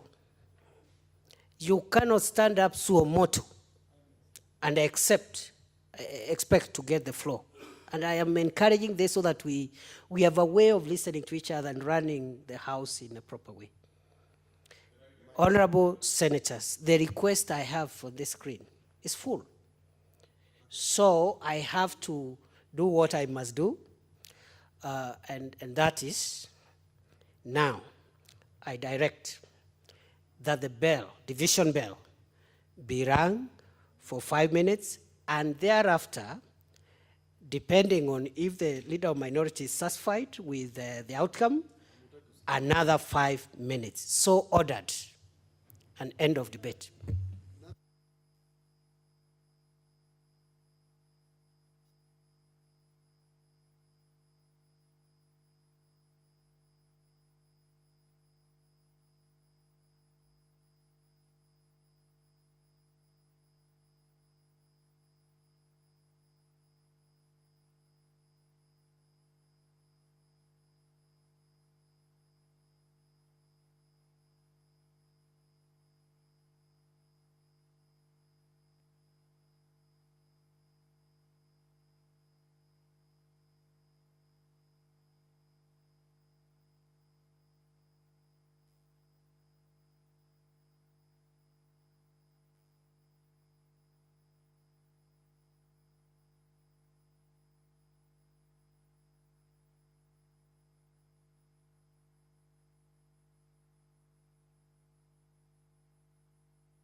Order, Senators. Leader of Minority, Senator Orengo, would you want us to carry a further 5 minutes of bell ringing? Order, Senators. Order, I direct that the bell be rung for another 5 minutes.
Order, Senators, take your seats.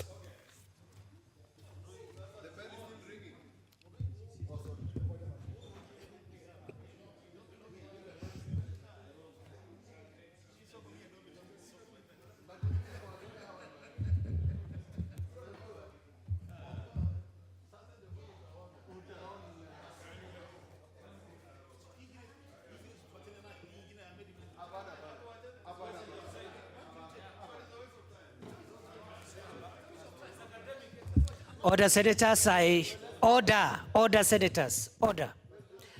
I now direct the bars be drawn and doors locked.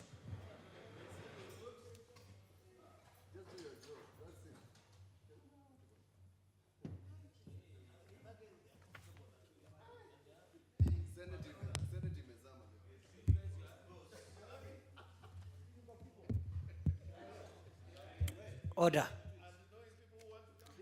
Order. Order, senators. Order, senators. I now put the question that this House adopts the report of the Sessional Committee on County Public Accounts and Investments on the inquiry into the possible loss of funds through the acquisition of land. Order, senators. Order, Senator Gideon Moy. Order, Senator Moy. I hope I pronounced your name correctly this time.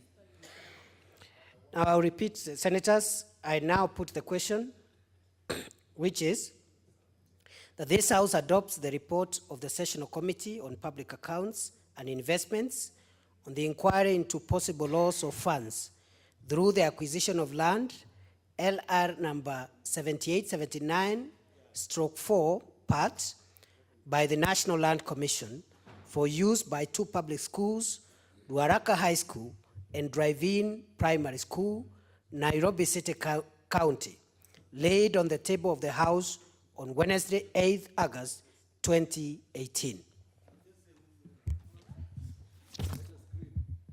Very well. Honorable senators, get ready for voting.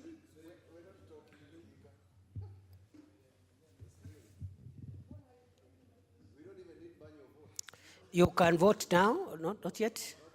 Not yet. Not yet. Vote now. Vote now.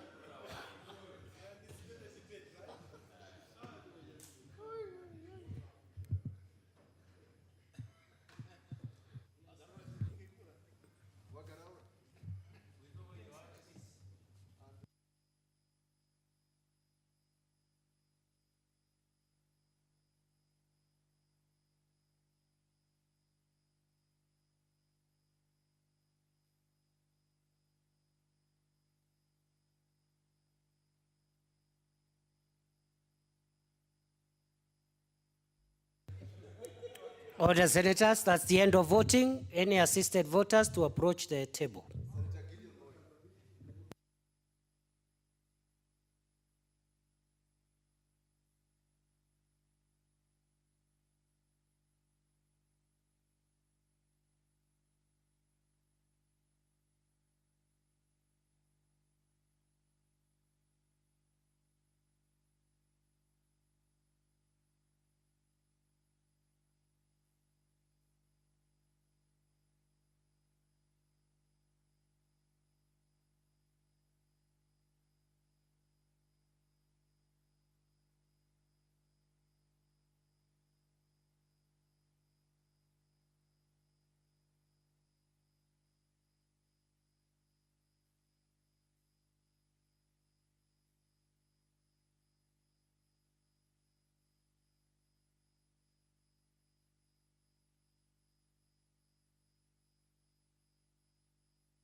Order, senators.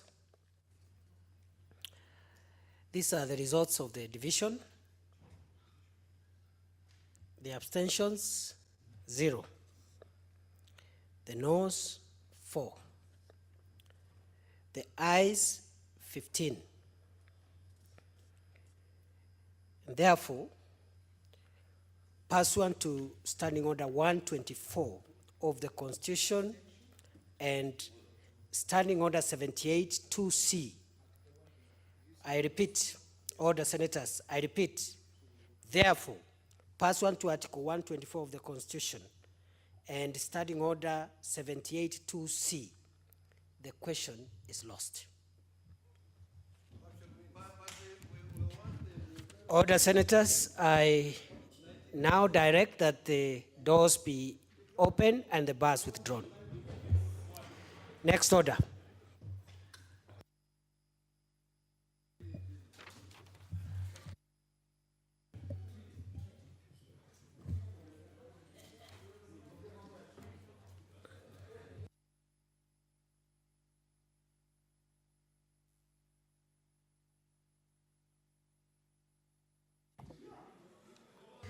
Next order. Order number 9, the Treaty Making and Ratification Amendment Bill, Senate Bills number 23 of 2018, second reading. Senator Dulo, not present. Deferred. Next order. Order number 10,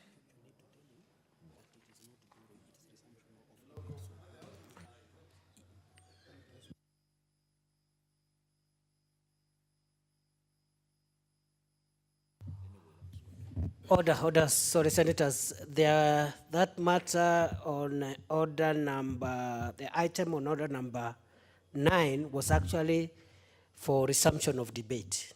So any senator who had not contributed can contribute.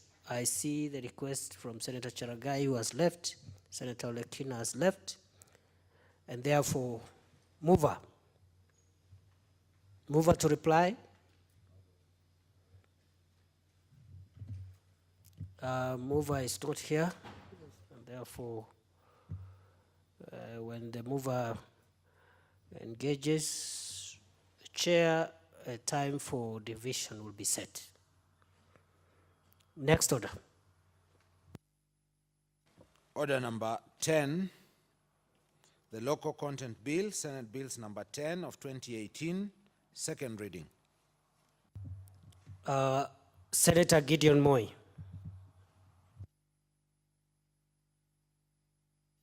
Senator Moi, kindly use the dispatch box.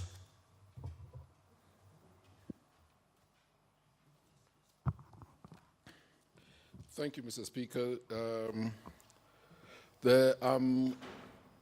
It's my distinct pleasure to stand before you in moving this bill today.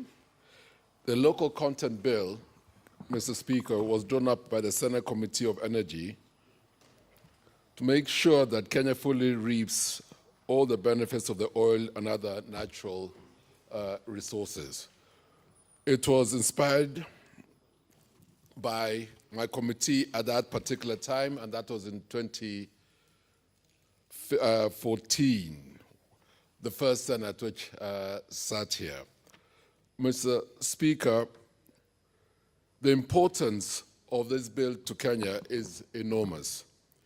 In this local content bill, we propose to legislate minimum standards for local content development because these issues are not addressed holistically in currently existing law. It's in piecemeal consideration given to related themes in various and connected pieces of legislation, all of which adopt a largely revenue-based model. The other thing, Mr. Speaker, that we said that the local content, in reality, policies and laws have transformed countries around the world.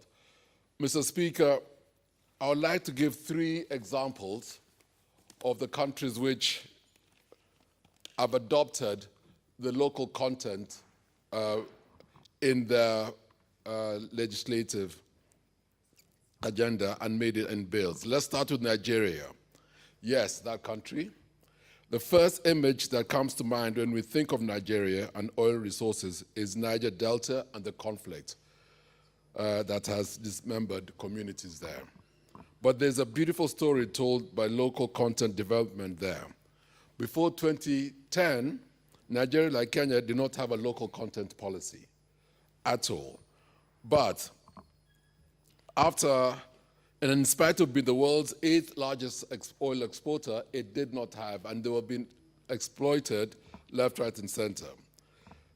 Oil for Nigeria accounts for upwards of 40% of its GDP and records at least $1 billion in investment annually.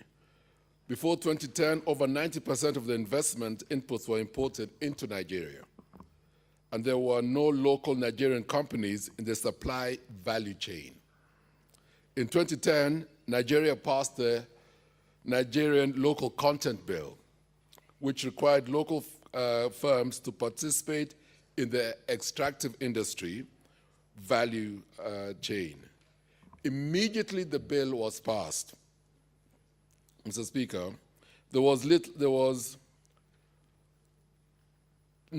massive impact. Before then, Chinese tanks flew Nigerian flags to meet the requirements of the new regulation. But slowly, Nigerian local companies, and this we saw for ourselves when we were introduced to businessmen, where prior to them having the local content bill, Nigeria and Chinese companies were carrying Nigerian oil cargo using the Nigerian flag.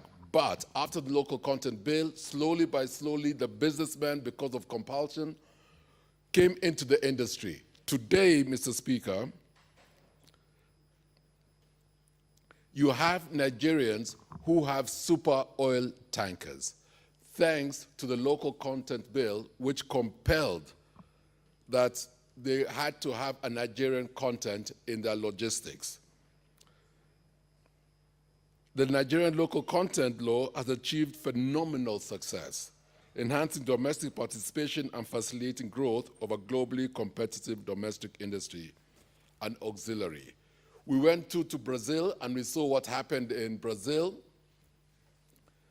And there too, as it happened in Nigeria, the uptake was slow, and there was initially cosmetic compliance. But progressively, international oil firms were required to invest in domestic capacity building and technology transfer. But Brazilian firms slowly but surely began producing and supplying small items such as pipes, but through the gradual attainment of experience, moved to the more sophisticated products of oil well drilling bits.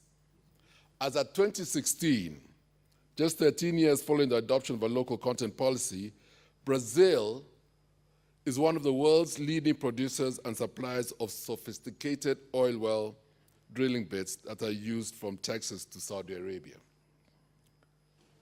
South Korea, the Asian tigers. That's one I think we're all familiar with. But again, they too adopted the local content bill and have championed the development of their industries. So what does this bill, Mr. Speaker, seek to do for Kenya? The local content bill identifies a national interest. The bill does this by doing the following main things. It requires, Mr. Speaker, a minimum percentage by value of goods and services to be provided from Kenyan sources, local procurement, and for the service sector in the oil and gas value chains to be dominated progressively by Kenyan players. It requires international companies to pursue policies that ensure that employment of Kenyans in the oil and gas sector, and requires for this purpose that these companies establish training institutions for skills and knowledge transfer. One thing I'm very happy about this bill, Mr. Speaker, is the fact that they'll be compelled, and there is a percentage where they will be giving funds to our local universities to set up oil and gas teaching fraternities. It promotes local manufacture of inputs consumed within the local oil and gas industry, and to this end requires investment companies to partner with local companies in transferring manufacturing capability to local companies. In addition, it requires international companies to offer wider shareholding to locals in such companies for knowledge transfer. To achieve these aspirations, the bill establishes necessary institutions to monitor the implementation of the bill. It also prescribes rules of engagement for all parties and requires all investment companies in the oil and gas sector in Kenya to adopt annual local content plans, which shall be monitored and sanctioned, applied for non-compliance on an annual basis. Continuous monitoring is at the center of the success of this proposed legislation. For these reasons, I personally view local content development as more than just a policy. I see it as a wholesale capacity enhancement of local actors at different levels of society. To more meaningful engagement in extractive industry activities with a view to broadening local value chain. Mr. Speaker, the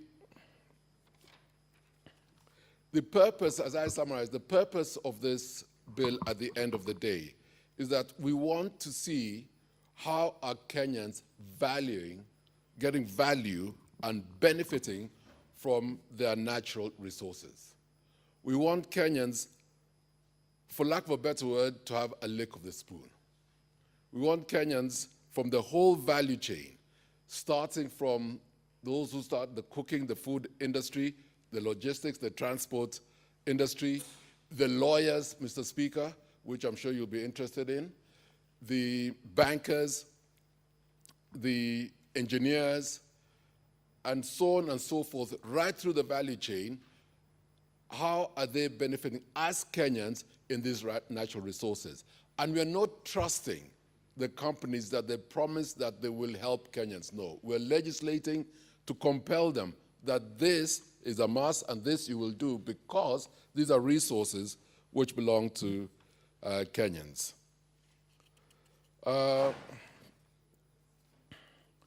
I'm convinced today, as I was in 2016, that this is a transformation piece of legislation.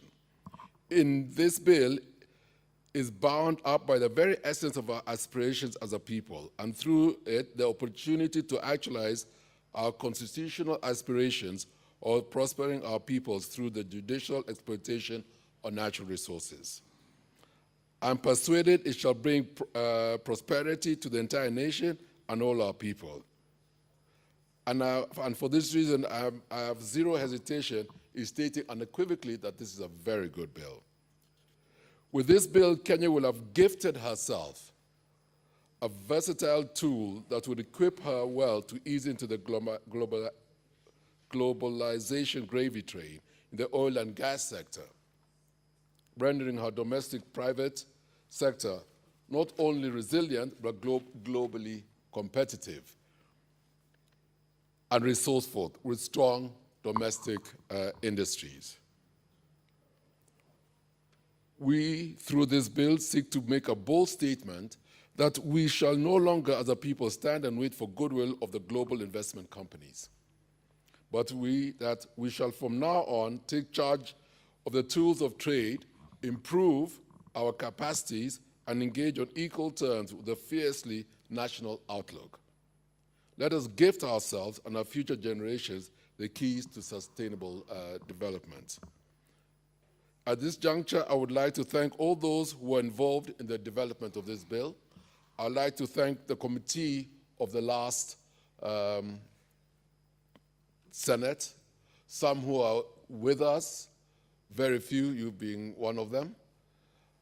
And those, of course, who now presently are in the Energy Committee. I'd like to thank the clerks who assisted us in this, the legal team who assisted us, all those who contributed to make this bill what it is.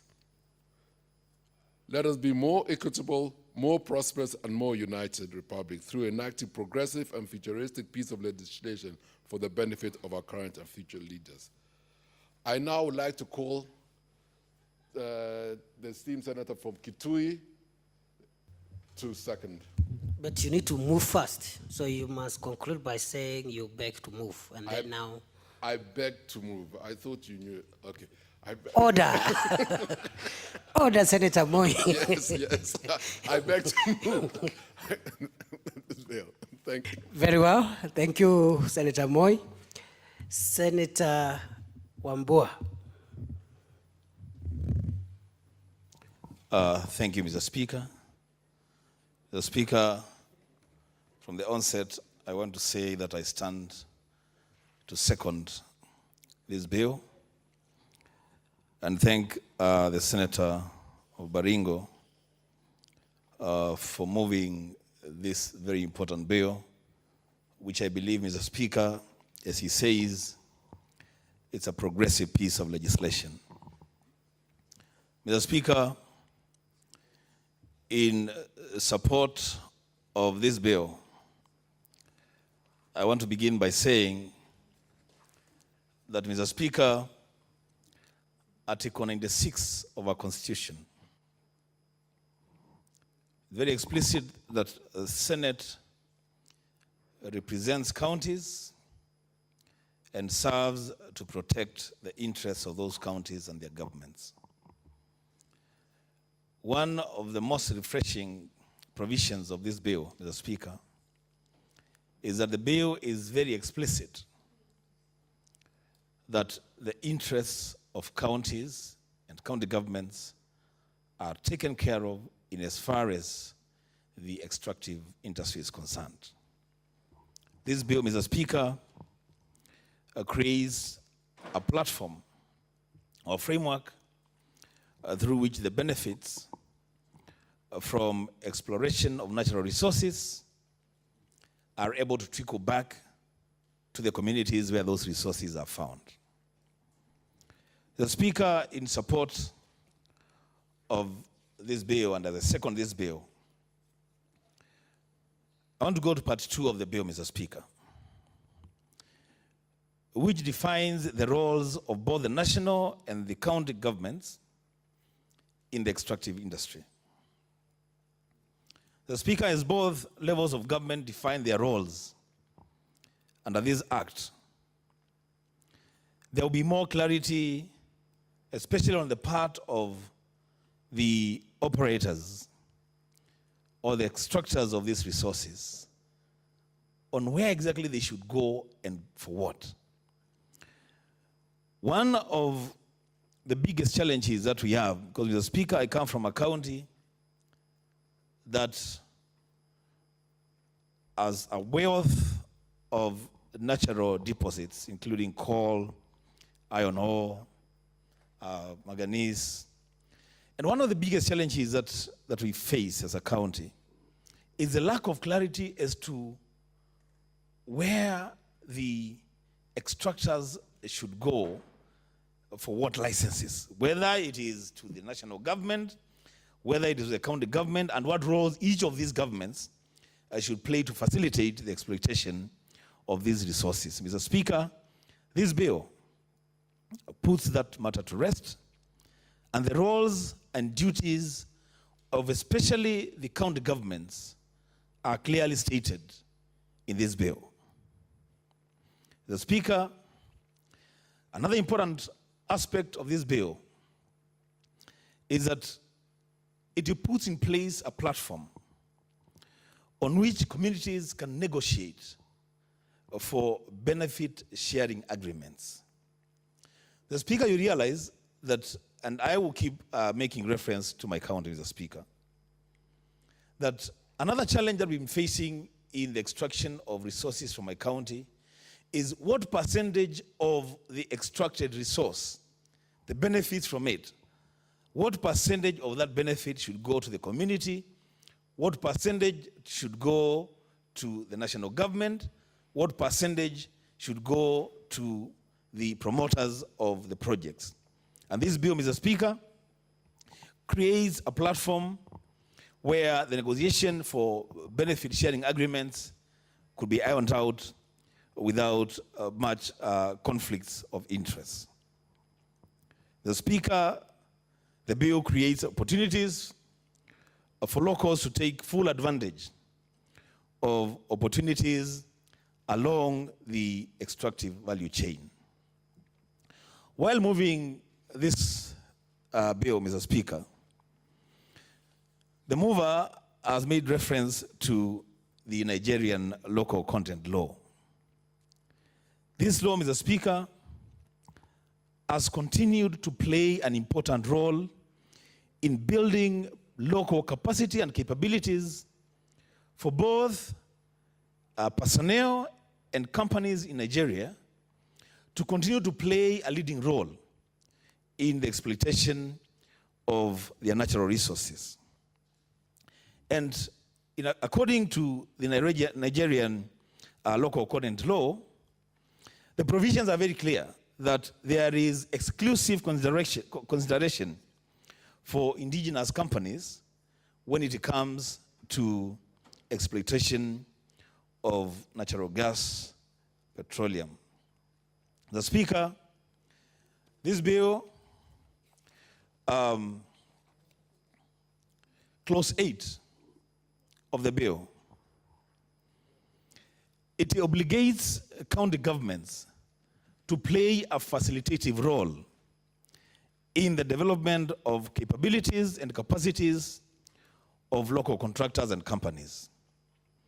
Mr. Speaker, another challenge being faced by counties is that county governments, instead of facilitating companies to exploit resources for the benefit of local communities, they have been putting roadblocks, insisting on so many levies.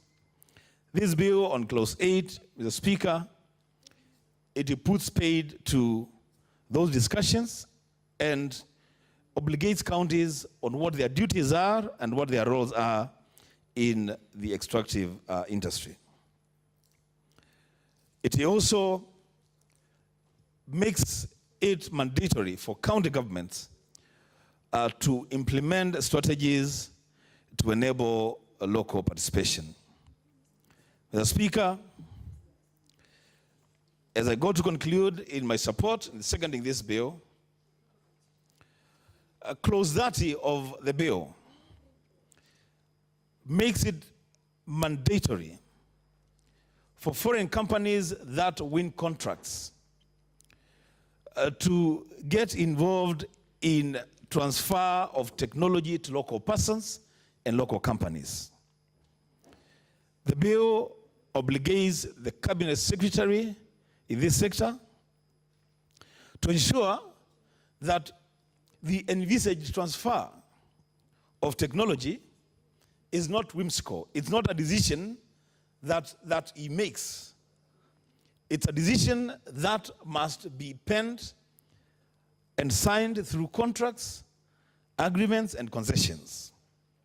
As the Speaker, under clause 25 of the bill, the operators are also required to develop local skills by entering into alliances and some contracts with local firms in order to build local capacity. So, Mr. Speaker, I think this is a bill whose time has come. A bill that this country needs as we move towards industrialization, so that the industry is properly regulated with proper laws and proper legislation. And Mr. Speaker, I want to take this opportunity to thank the Senator for Baringo for being very consistent on this bill. We have listened to him. He started off this bill in the year 2016. He has not given up on this bill. And Mr. Speaker, as I second this bill, I urge colleagues to support this bill. Perhaps propose whatever amendments they want to propose on the bill, but we pass this bill in the best interest of this country and for future generations. Mr. Speaker, I second. Thank you.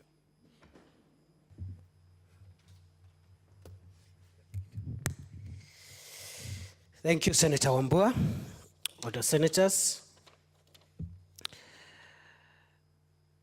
I now propose the question, which is that the local content bill, Senate Bills number 10 of 2018, be read a second time. Senator Faria. Thank you, Mr. Speaker, sir, for allowing me to contribute to this bill. I also wish to express my gratitude to Senator Gideon Moi for seeing it appropriate that a local content bill is brought to this House. Mr. Speaker, sir, most countries have developed from resources that is generated within the locals. Mr. Speaker, sir, when we allow investors from outside this country to take over all the contracts and everything that is pertaining to extraction or other industries, then we are creating a situation whereby the profits that is created, that is made using the investment within the country, is expatriated. After a certain number of years, that person would have expatriated. Let me even assume that every year somebody makes 10% of the profits from that country and expatriates the same profits to their own home country. That means within 10 years, that country would have made 100% of their original investment. And if they continue operating within the country, then every other subsequent year that they are in that country, they continue making profits above whatever investment that they made in this country. So that means Kenyan investment in terms of what would have generated employment, what would have generated everything else, will be going to another country. So this local content bill is a bill whose time has come. Let me give even an example of our refinery. Mr. Speaker, sir, right now, we have extracted some oil from Turkana County. We are exporting all that oil to another country to be refined. Yet, we always talk about industrialization and as one of the pillars for our government being industrialization. If we wanted to industrialize, then it is my take that we should have started with having at least a refinery in this country built, even if we build that refinery in collaboration with our sister country, Uganda, so that the oil from Uganda and from Kenya are refined in Kenya, and then that makes it cheaper also for Uganda, instead of not only refining their crude oil in another country, but also the transportation in terms of shipment and other transport that is needed to refine their oil. Mr. Speaker, sir, one of the things that this bill is advocating is for the government to ensure that there are strategies for preference to be given locally owned and controlled financed enterprising that demonstrate commitment and capacity of maximum local value addition and participation and capacity development for the same. Mr. Speaker, sir, what that does is we have all these youth enterprise fund, we have all these ways of fund, we have all these. Why can't we support our local youth and everybody else to get resources that is necessary to ensure that at least Kenyans benefits from Kenyans' locally generated mineral resources. Mr. Speaker, sir, let me even take an example of EPZs that we have in this country. EPZs, what normally happens is that they generate some income from this country. And when the grace period of the time they are supposed to pay their taxes arrives, they move to the next country and get that benefit. So what that means is that every other time, Kenyan is, the economy of Africa is being drained all the time. And I think that our policy makers need to see these things so that we ensure that Kenyans make money for Kenyans that is left here. And for me, the other contribution I have is also, as we do that, Kenyans, we need to be vigilant of this vice called corruption. Because unless corruption stops, and unless we enable even the businesses for our locals to thrive, then we need an environment that is enabling. And that can only come if corruption stops. Mr. Speaker, sir, the other issue that I wanted to contribute to this bill is that when we give this local content, also in terms of the local capacity, for example, there is the crude oil that is coming in Turkana, and we have already started extracting. How prepared are we as Kenyans to ensure that we have the right skills to go and drill? Instead of importing as much as we import, how are we handling skills transfer? How are we handling? We are talking about youths who are 60% to 70% of the population of this country. How are we empowering them to do the right training? In fact, even in schools, how are we even, capacity building students in terms of identifying the right profession from the beginning so that they focus on the right thing that can create jobs?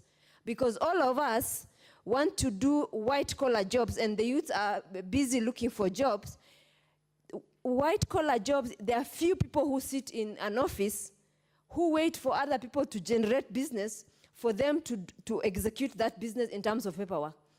If the other person, Mr. Speaker, allow me to use Kiswahili in this instant, that mkono person who would have generated the business is not there, then how will this person, how will the accountant, the HR, the procurement person, who wants to sit in the office, because all of our training now is geared towards that, how will companies generate business even to create local business? So in my view, what the government ought to have done is, in fact, given that now we have discovered oil in Turkana, and I think we are likely to discover another oil in Wajir, because it's also in the same, kind of environment. The coal that we've discovered in Makitui, all these other resources, how are we making sure that from people who are finishing schools to the link into the university, or the tertiary institutions that would have continued from the school to now to the next level, to ensure that people have skills to take advantage instead of now importing skills? How prepared are we? What mechanism have we put in place? Because this bill, whatever it is seeking, we need those skills to ensure that Kenyans benefit. In my view, even in terms of even not only extending that, Kenya, once we acquire that skill, because we need Africa to develop, and we need Africans to benefit out of that development. Once Kenyans now have those skills, how will other African countries benefit from Kenyan skills? Let us actually think big, so that at least even if we are not up there, we can reach somewhere in between, so that we develop as we move forward.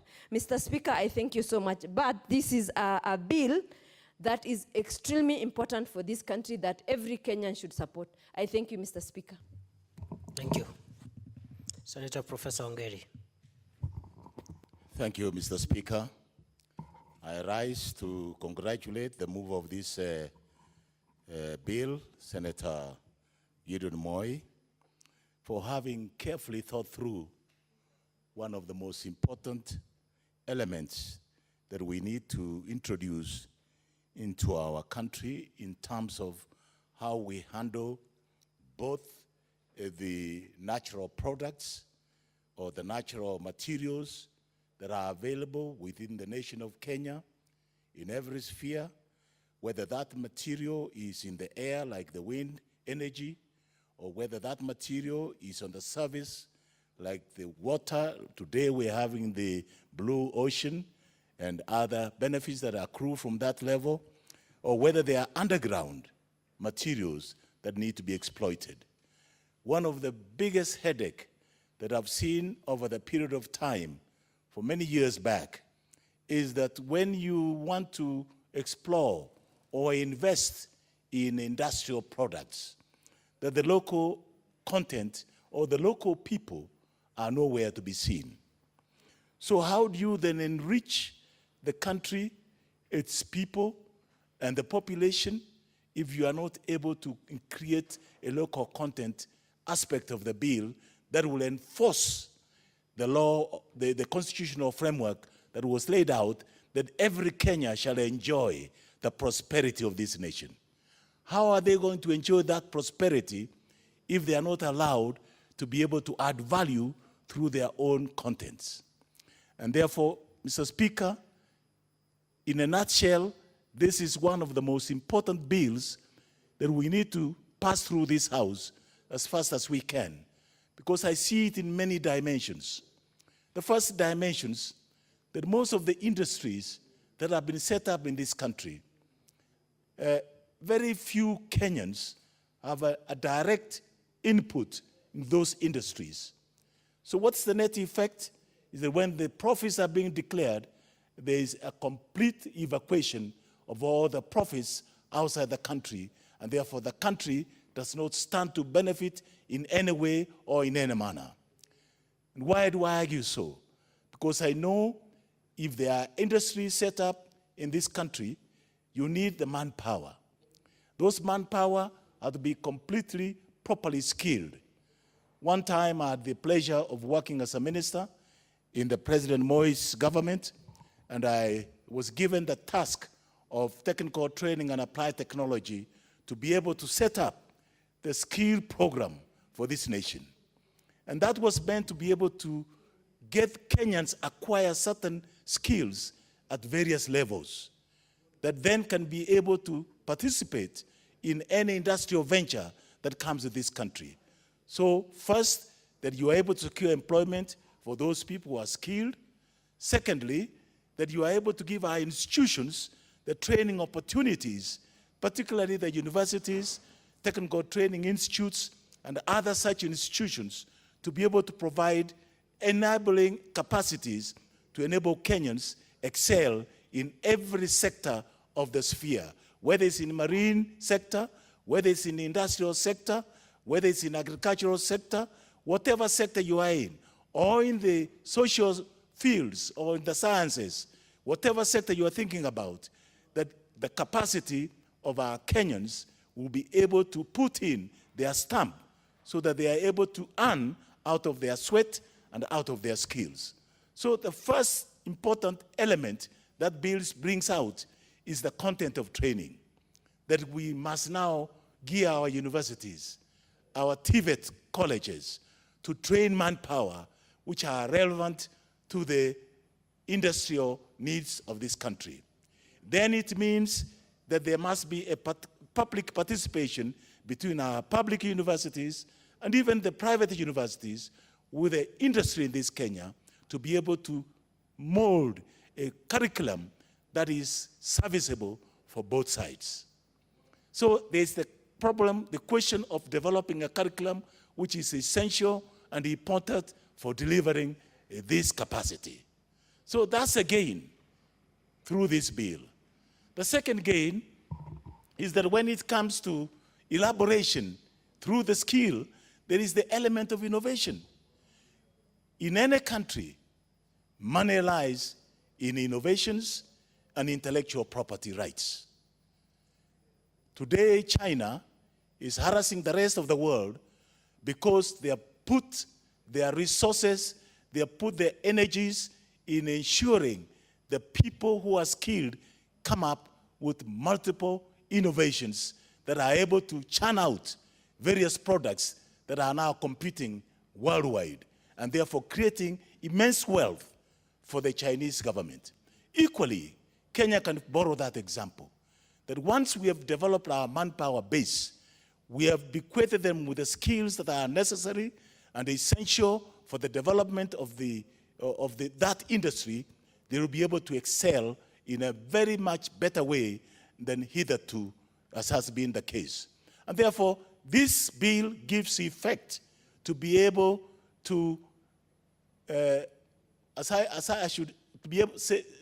be able to require Kenyans to be in charge of their destiny. It doesn't matter whether, even if it's a foreign investment company, the Kenyans will have their destiny because they will be able to be making decisions on behalf of whatever company is investing in Kenya. That's the first element that we gain out of it. What about in the agricultural industry? Today, one of the biggest headaches is the agricultural industry, whether it's in dairy industry, whether it's in the wheat industry, whether it's in the maize industry, whatever, whether it's in the coffee or tea, we now see a lot of mechanization taking place. And if Kenyans are not part and parcel of this, you will find that we'll just be spectators in an industry that is exploiting the local resource. And that's why local content in the way of manpower is very important. And some of our farmers today will do with value addition for some of their products. Why should I sell raw milk directly to the factory when we can do value addition like cheese, like yogurt, like drink, various forms of drinks? Like I see the South African drinks on the shelves here. It's milk products which are where they have added value and skills, and they are being sold here at 3 or 4 times the cost of the raw materials. Now, that's where the wealth is. I want to tell you today, Senate colleagues, that Mr. Speaker, that one of the things that have made the United States of America the kingpin of the world is because of industrial property rights. They have invested in inventions. Therefore, you cannot be able to buy or sell or be able to reproduce what they have invented until the 10 years are through. Using the global law, intellectual property rights, you cannot be able to form the generic version of whatever has been developed under the intellectual property rights. Why can't Kenyans, using their own raw materials, be able to develop intellectual property rights for innovations that are clearly generated in this country? Because when you sell your innovations, when you use your innovations, you create wealth for that nation. Therefore, you create per capita income goes high, employment opportunities are high, the country is also in the grade or in the level of those newly developed nations that can earn from their own sweat. That's on the area of agriculture.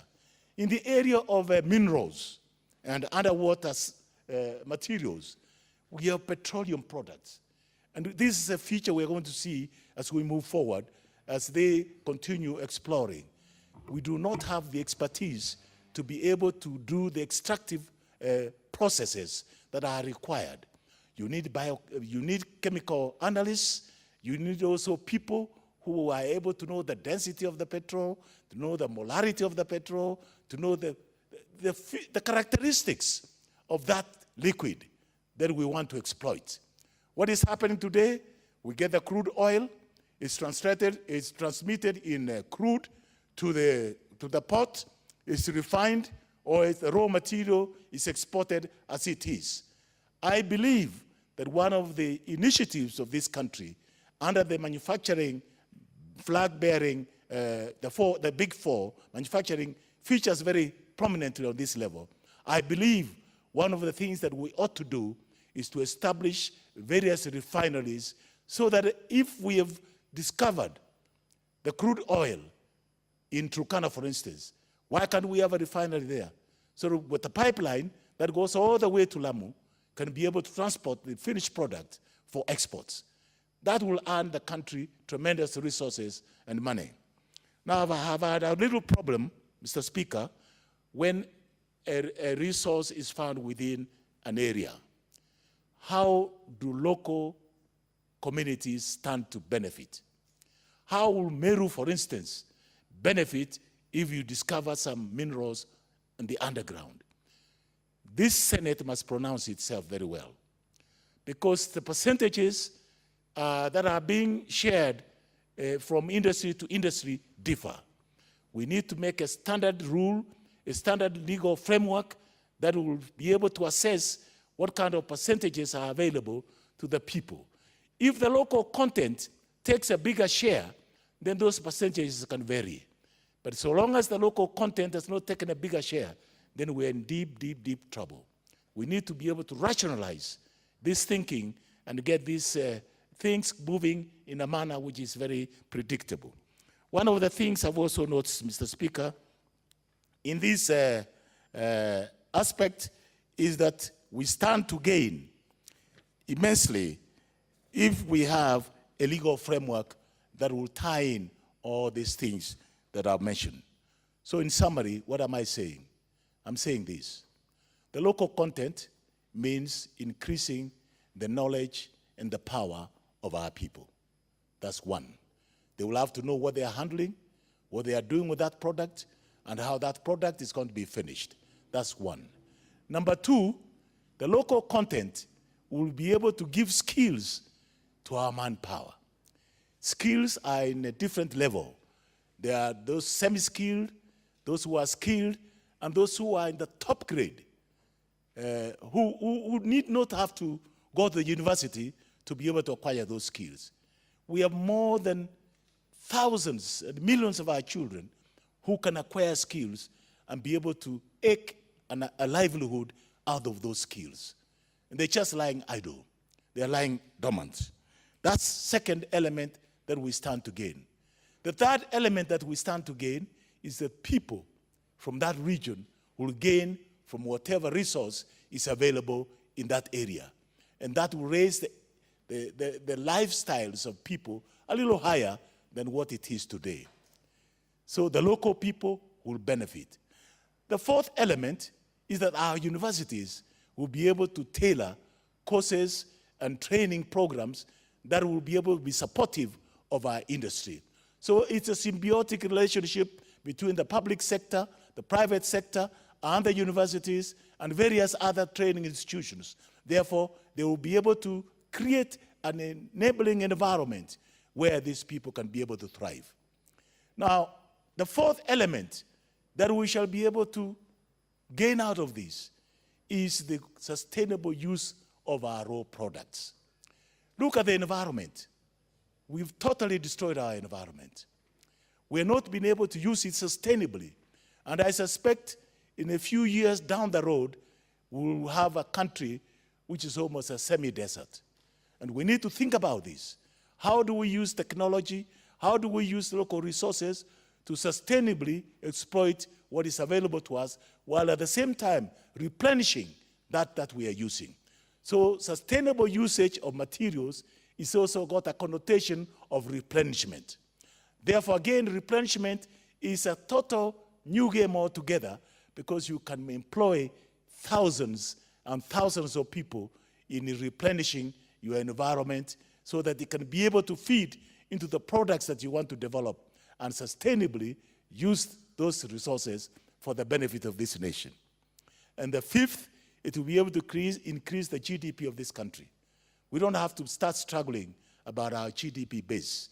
We'll be among the league of those who are newly industrial nations, playing our level of that league. Today, the poverty levels are very high. We need to improve those poverty levels. We shall not be comfortable unless those poverty levels are high. Therefore, I support this bill with a sole mind, with sole purpose, that it will actually be able to lift the single, ordinary Kenyan from the level unskilled level to a skilled level. That's the basis upon which I'm supporting this bill. Once you increase the skill, That's wealth. Because then they can either innovatively be able to do their own businesses on their own, or they can be engaged gainfully in another area. With those few remarks, I want to thank Senator Moi for bringing this bill, and we are ready to support it right up to the end and ensure that the regulations that will be developed are clear enough so that we are able to implement without just being a bill or a legal instrument which is lying in the shelf. I thank you, Mr. Speaker. Thank you, Senator Professor Ongeri. Indeed, the professorship in you is justified. Very well. Senator Ochilo Ayako. Thank you, Mr. Speaker, for the opportunity to make my remarks regarding this bill. And I want to agree in total with my neighbor and colleague, Professor Ongeri. He is a person with a wealth of experience, and he is a person whose presence in this house is something to celebrate. I want to take this opportunity to congratulate my brother, Senator Gideon Moi, for thinking about the local content. I had a privilege and honor in my previous life to travel with Senator Gideon Moi to Korea. Senator Ayako, how many lives have you had? I have... I thought it is only this one. I have had many physical lives, but professional lives, yes, I've had many. Like 9? Quite a number. I haven't, fortunately, Mr. Speaker, I haven't lost any, so I'm still alive, and thanks to God, Mr. Speaker. I want to congratulate Senator Moi, and I hope he does not stop at vying for the Senate. He should also look for opportunities in higher seats. Senator Ayako, I do not begrudge you, or Senator Moi, but this is not the forum for that. You can do that over the weekend in the villages and valleys and hills of this country. Thank you, Mr. Speaker. I'm merely encouraging him because competition will give us a good output. He's a nice gentleman, and his niceness or his magnanimity to local people is manifested in his involvement in this bill. Mr. Speaker, I have had an opportunity and also a rare privilege to be Minister for Energy in this country. And this bill is about oil, gas, and other hydrocarbons, which ordinarily fall within the Ministry of Energy. How I wish that it covered all natural resources that we have in this country, so that it is not just restricted to hydrocarbons, it is expanded to other opportunities, it's expanded to other resources that God has given unto us as a people from any particular area or region in this country.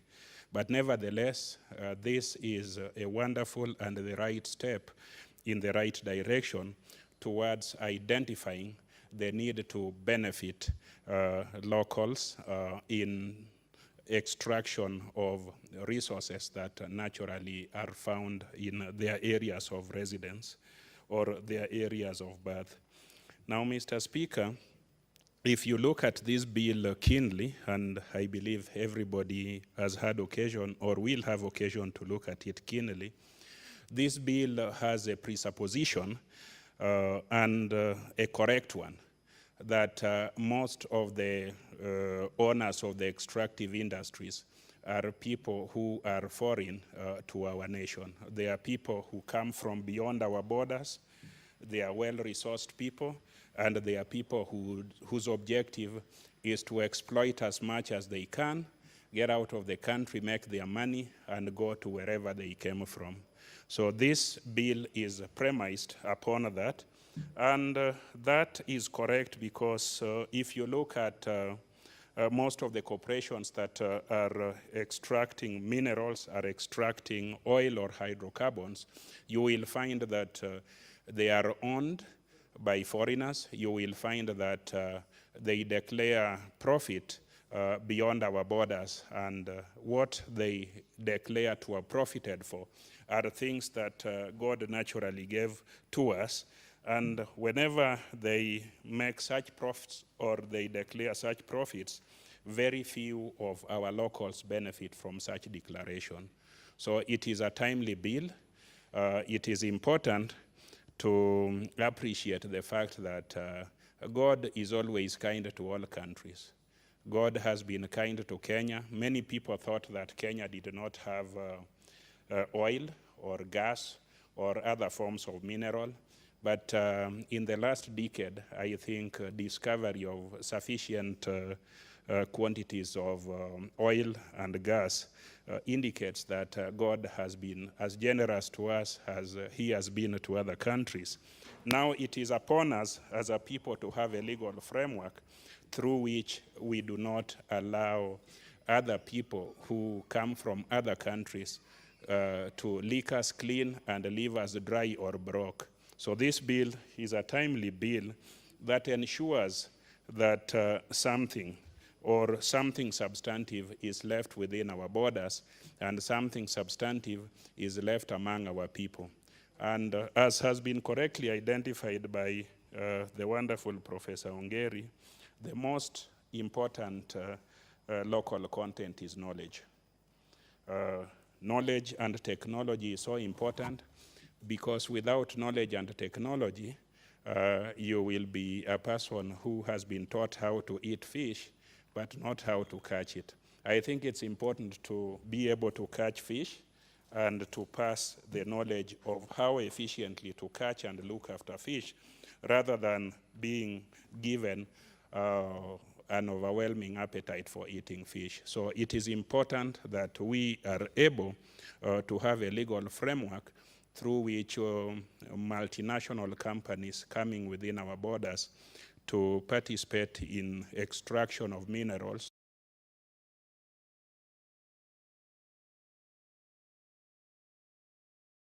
they have are able to assist us in ensuring that our people acquire skills, and these people who are local to us also transfer the same skills to posterity so that we continue prospering as a nation. So this is a very important bill. There are some aspects of this bill that I thought, and I will persuade my brother, Senator Gideon, to look at. If you look at the definition of, if you look at the definition given to a local company or a local content, you will find that the definition is covering the entire nation. Now, if we are to contextualize that and look at regions where oil and gas is found, for instance, Turkana, if we do not do an affirmative action or a step in the right direction to ensure we also protect the Turkana community or any other community from other, locally empowered investors. Because what happens is you come to a place like Nyatike in Migori, you discover that there is gold, you discover that there is copper, you find out that the people in Nyatike do not have the technology, they do not have the resources, and then as a Kenyan, because the bill talks about local matters to mean matters that are nationally Kenyan, as a Kenyan, you pair up with a company from, for instance, China, then you go to Nyatike and exploit the people of Nyatike. Yes, you will be a person who is local to Kenya, but in terms of doing justice to a county like Turkana, a county like Nyatike, or a sub-county like Kuria, where you find such minerals, you will not have done justice because you will still have contributed to what we call the social and economic gap that we are trying to narrow when it comes to the wealthy Kenyans and the poor Kenyans. So I will propose to my brother, Senator Gideon Moi, to try and look at the definition of local companies, the definition of local content, to try and tighten it so that whereas we are all Kenyans and we are entitled to equal opportunity when we are talking about local content, we should also make it more local so that other parts of Kenya that are doing better than some other parts do not ride on this framework to continue creating what is called economic disparity among Kenyans. This is something that if it is not addressed, what we know that is explosive relationship among people who live in counties will continue. Recently, just a couple of months ago, you discovered, Mr. Speaker, that the people of Turkana were blocking the movement of crude oil from that place to where it was supposed to go. You will see similar incidents. We have seen them in places like Baringo, where people who are trying to get geothermal and the locals have a perennial conflict. We have seen such conflicts when transmission lines in energy sector are being built across Maasai land without taking into consideration wealth distribution or the rights and interest of the Maasai people. So it is important to tighten this bill. It is important to ensure that there is something really local about the content that is left for the people. Otherwise, Kenyans and generally the world over, people are not equal. We know that there are Kenyan communities that are vulnerable. We know that there are Kenyan people or counties that are vulnerable and can be exploited easily. And besides trying to protect the national interest, we as a Senate should also drill down and protect the interest of our local counties and ensure that people within the counties where we come from are protected and are not exploited by other people who come from counties that may have met technology before these other counties met technology and are exploited therefore by those other counties. So that is an area that I thought the mover of the bill should look at and make certain adjustments so that our people do not suffer the exploitation under the guise of local content by local exploiters. We should not shut our eyes or our ears from the fact that there are people who have such or who are likely to develop such exploitative local abilities and would therefore defeat, the desire for this bill to transfer skills to the local people. I also want to thank the Senator for ensuring that this bill has the component of sustainability. We are gifted or given resources by God as our provider.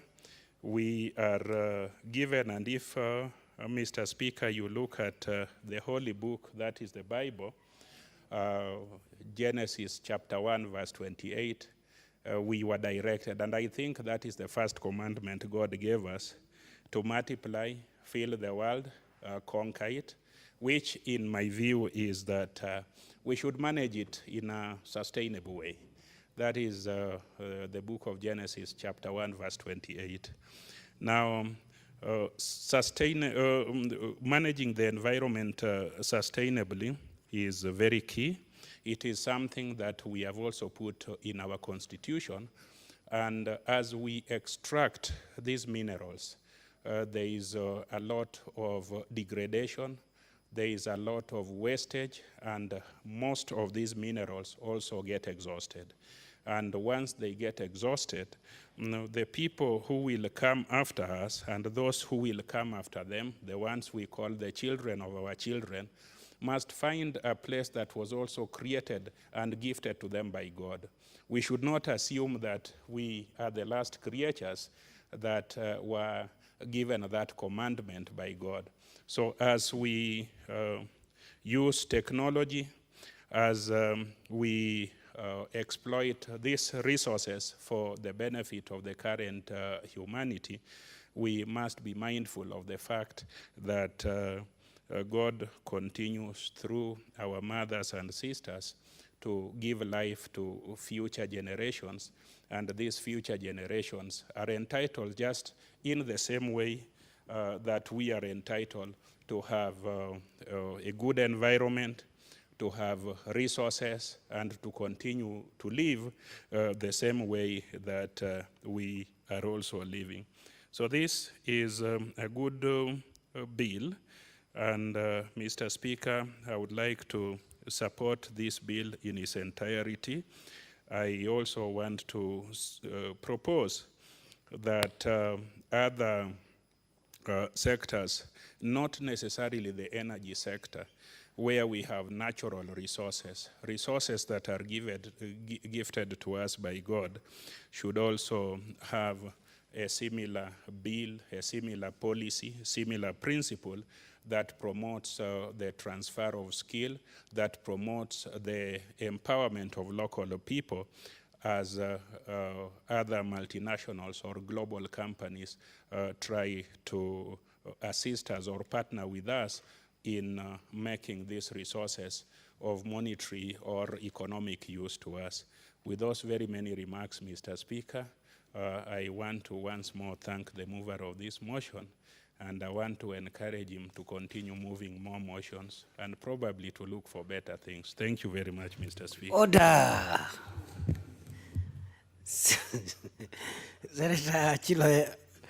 Senator Ochilo Ayako, you seem to have more than one agenda. And I said it's fine, you can have as many agendas as possible, but you must distinguish which agenda falls where. Here you just support the bill. These other things about the future prospects of the Senator for Baringo, the whole countryside is open for you to go and canvass. And Senator Moi, you should have protested the mixture of agenda in this chamber. You should have risen on a point of order. Very well, Senator Argura, Senator for Marsabit County. Thank you, Mr. Speaker. Mr. Speaker, I'd like to thank the mover of this bill for coming up with legislation which will anchor the requirements that when we have this exploitation of natural resources, there must be benefit in terms of skills transfer, in terms of available business opportunities to the locals of that area. I'm saying this because in my county, since way back as 1986, 87, there have been oil explorations in that county. And some of them, in fact, locals are still complaining about it because of other reasons. But the main reason is when these companies, which most of the time are foreign companies, come in, and there is no clear guidance on how they should interact with the locals in terms of whatever business they are doing, how the locals can benefit, then you will find somebody coming with everything, with his own skilled and unskilled labor. If he has been working somewhere else and he has trained some unskilled labor, he will come with those ones and want them to be the ones doing the work at the expense of the locals. And it's good, as the bill says, that the purpose is to come up with maximization of that value addition and creation of employment for the locals, use of local resources, use of local expertise and all that. That will in itself by the side of that extractive industry, develop the skills of the locals. They will directly get employment. They will have a priority in terms of provision of service which they can, because we have seen cases where a company will come, and even if it's to buy food, I know of a case where a company was doing oil exploration in Laisamis, and they were buying food from a supermarket in Nairobi, things which the locals can provide. But if there was a regulation like this, then the locals will have benefited. And in terms of even the transfer of skills, if we know what skills these companies require, then we'll also establish the relevant courses in our institutions so that we don't just train for the sake of it, for people to get degrees or diplomas, but they are addressing a particular gap in requirement of skills in that sector. For the area which is targeted, the bill talks of exploitation of gas, oil, and petroleum resources. I don't know whether at this stage it's possible, but I will have liked that area to be, that scope to be widened, because of late we are having other resources which are being exploited and which require skill transfer. For example, we have the wind energy, the solar energy, which are abundant in the parts of the countries which we represent, and which require specific skills to run those equipments, so that at the end of the day, there should be skill transfer, and the operation of those stations and the turbines and the solar plants should be done by the locals. But that would require inclusion of those kind of resources also in this. Instead of limiting it to hydrocarbons, let's widen to all the available natural resources in this country. If we say extractive industries, that will be mining. We have coal, like in Kitui, will require all this.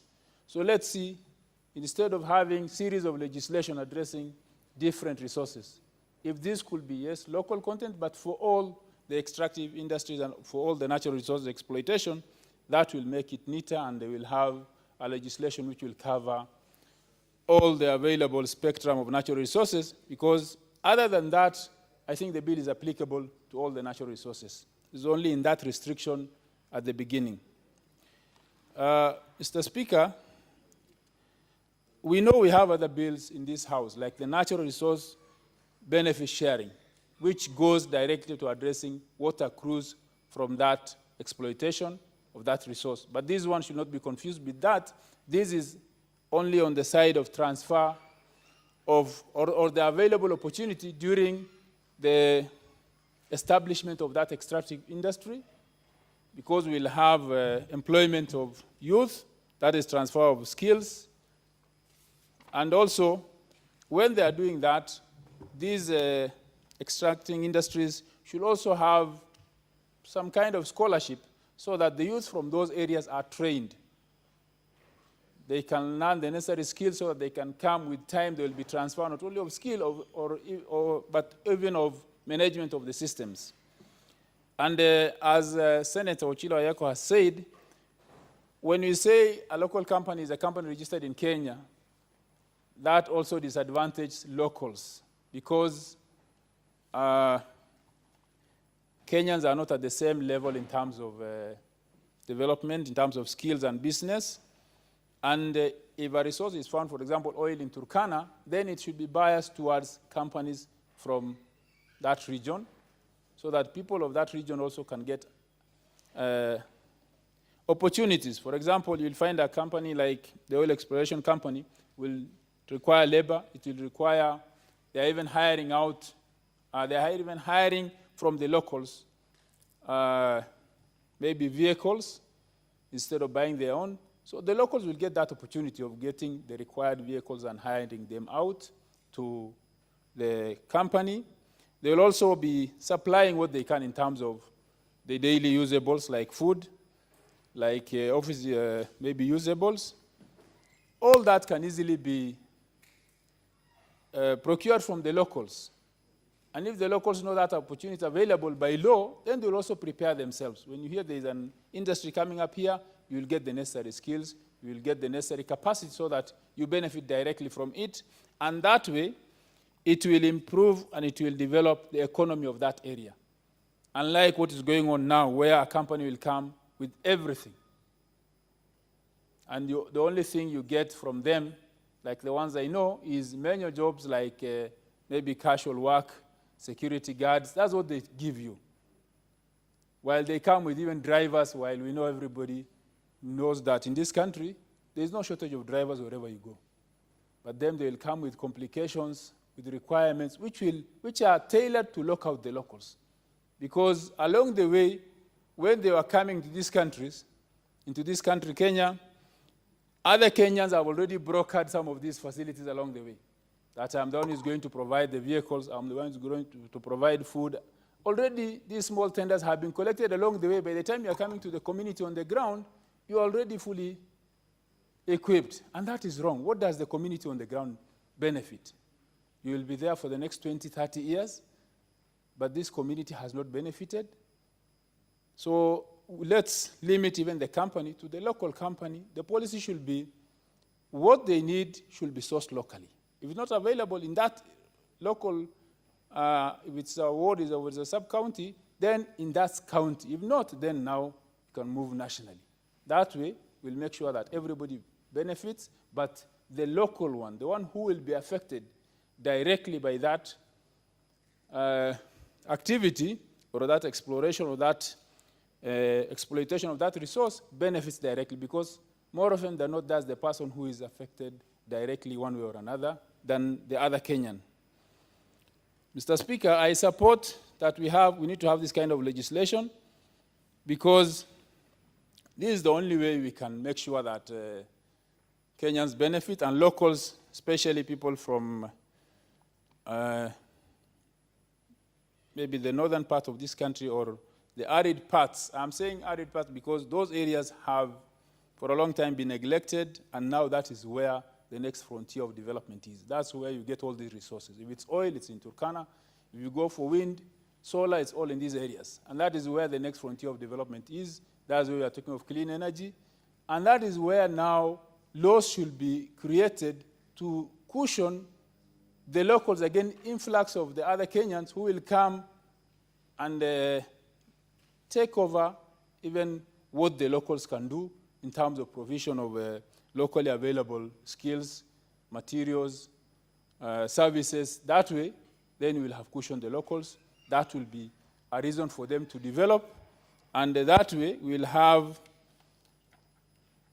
positive impact, because as I said before, we have had oil explorations in my country. In my county, I know 3 of them since 88, 89 by Amoco. Then we had a Chinese company around Laisamis in 2014. The last one was Talo. Before it discovered oil in Turkana, it was actually in Maikona, a place called Maikona in North Horr sub-county. But if you look at the way they are dealing with the locals, because there was no this kind of a framework, then it was them doing, it's like they are doing it you a favor by giving you that opportunity.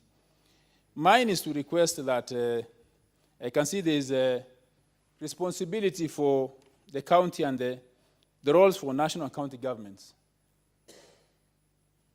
They have to make sure that when these exploiters come knocking, they must make sure that this law is complied with. If it once it has gone through, it's complied with before they can start doing the exploration, because that's the only way to secure the benefit for the locals. Mr. Speaker, this being only part of the local content in terms of development of skills, in terms of transfer of skills and business opportunity, we should also, in tandem with this, make sure that we also process the other bill on the natural resource benefit sharing, because that one directly affects what accrues from that exploitation to the local community, to the county, and to the national government. That way, we'll also have another level of direct benefit. Those who can benefit directly through skills, through employment, through business opportunity, they will do it. But the general public will benefit through that benefit sharing. Thank you, Mr. Speaker. I support the bill, and I hope we'll get it through so that we can have this kind of law to cushion our people against any exploitation. Thank you. Thank you, Senator Hargura.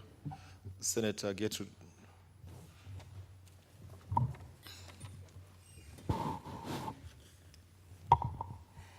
Mr. Speaker, sir, thank you for giving me an opportunity to contribute to this bill. And Mr. Speaker, I want to first start by thanking Senator Gideon Moi for coming up with this bill.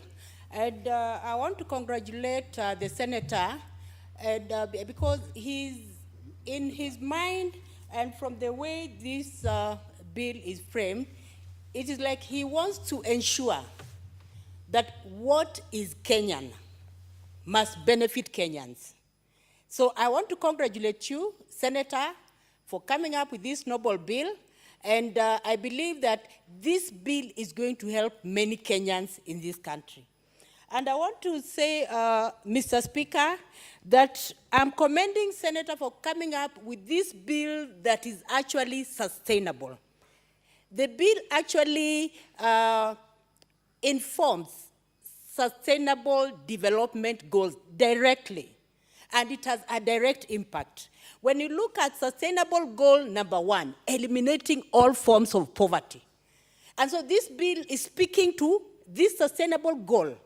As in, when we have resources in the county, these resources must be used by the locals and must benefit the locals. And Mr. Speaker, if the resources benefit the locals, it means that the locals' livelihood will actually become better, and so will eliminate all forms of poverty. And I want to say, Mr. Speaker, this bill is not only addressing SDG 1, it is also addressing SDG 2, where we are eliminating any forms of hunger. Because according to this bill, it seeks to spur development in the counties. It is actually addressing the people that we are supposed to represent as a Senate. As a Senate, we are supposed to represent the counties and the interests of the counties. And this bill is directing us to that goal. Because, Mr. Speaker, when we eliminate all forms of poverty and the zero hunger, it means that Wanjiko will benefit from this bill, Mr. Speaker. And I want to commend this, the crafter of this bill, Mr. Speaker, because he's looking at long-term benefits of the locals. As in, this bill has immediate impact, short-term impact, and long-term impact, Mr. Speaker.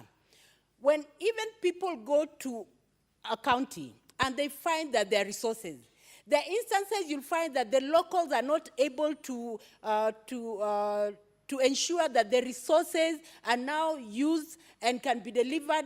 And Mr. Speaker, in such a situation, this bill encourages that when a company goes to a county and finds resources that can be used, then it means that the company should engage with the locals, so that at the end of the day, the locals also benefit, Mr. Speaker, and the locals of this country must be protected, Mr. Speaker. There are instances when you find that a county has minerals, but these minerals end up not benefiting the county, Mr. Speaker. But this bill is speaking to that deficit, so that, Mr. Speaker, in a situation where there are minerals in a county, even the residents themselves seek to benefit, Mr. Speaker.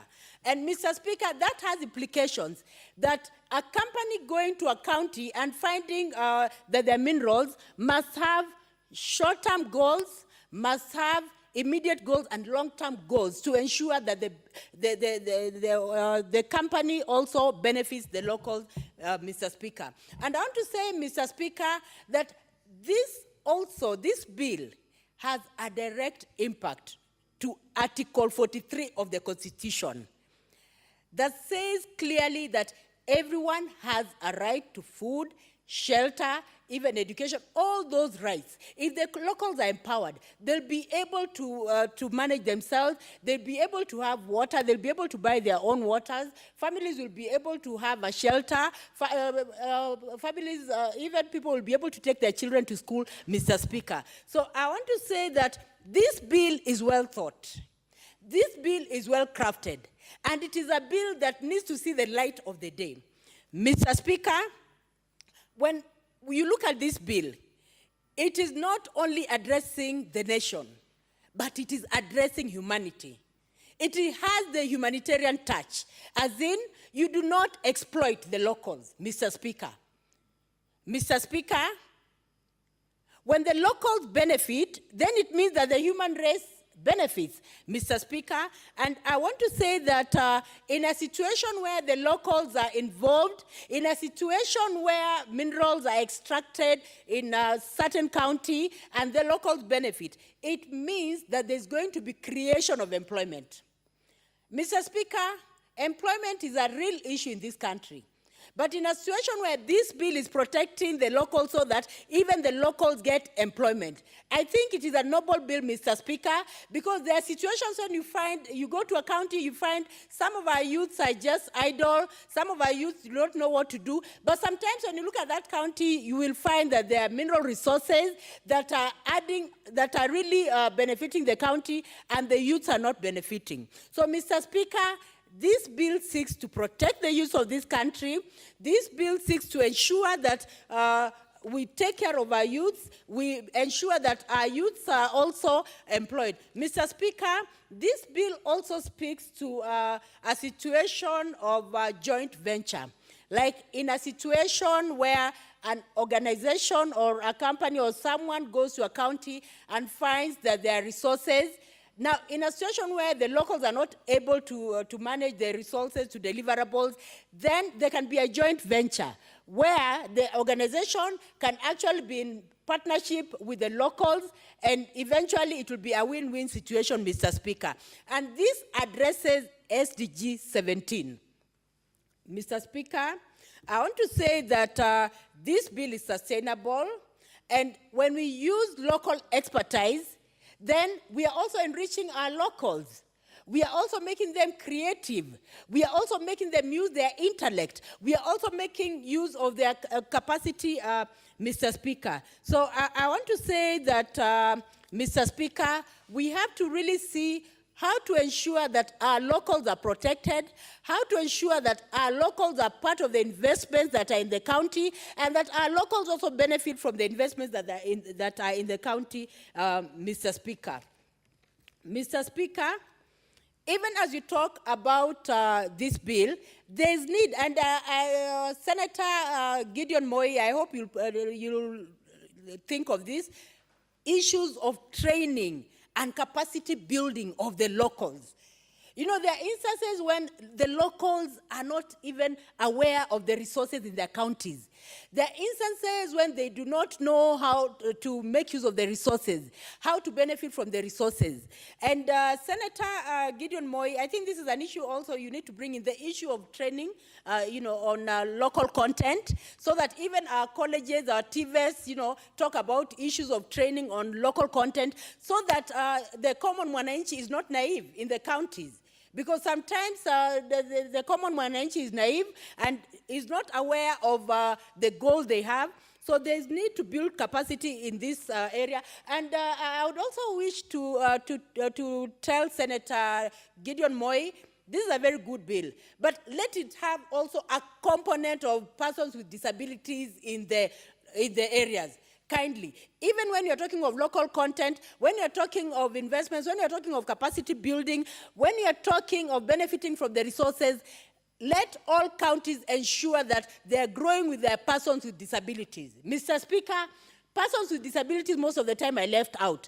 Even when we have handsome bills like this, even when we have attractive bills like this, sometimes they're left out. So there's need to bring in a component of persons with disabilities so that in the process, we have inclusive development, Mr. Speaker. And when you're talking of inclusive development, then it means that the whole nation would benefit. Mr. Speaker, in a situation where counties are thriving, but they are leaving their persons with disabilities behind, then there's a question mark. And Senator Moi, it is important to bring in the issue of disability because this is a global concern.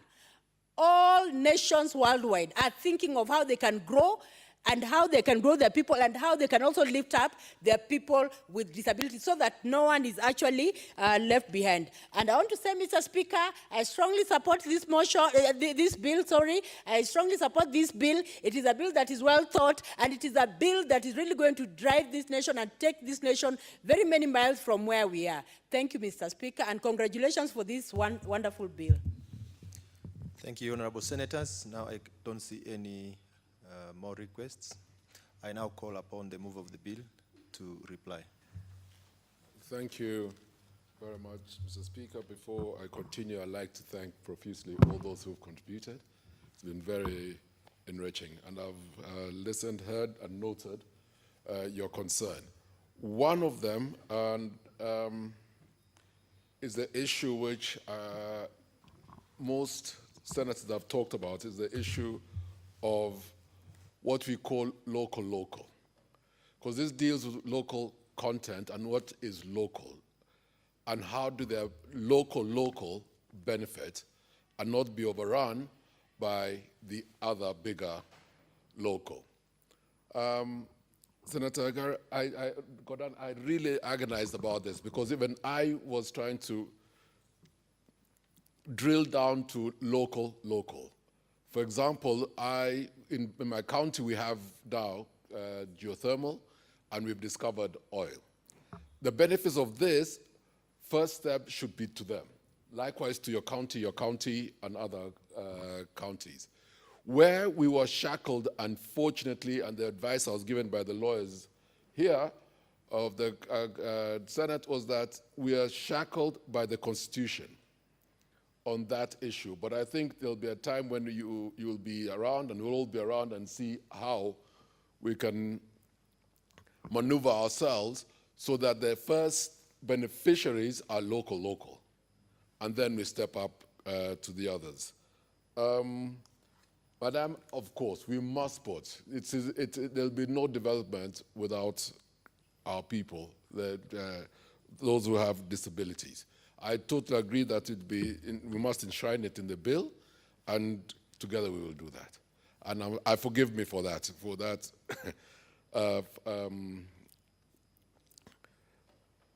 kukata kona kidogo. Sorry about that.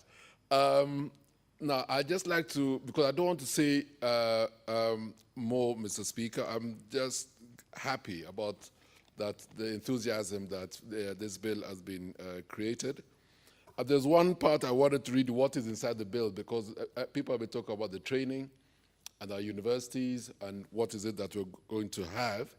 It requires international companies to pursue policies that ensure the employment of Kenyans in the oil and gas sector and extractives, and requires for this purpose that these companies establish training institutions for skills and knowledge transfer in Kenya in collaboration with Kenyan universities, and further that they set up research and development facilities in Kenya.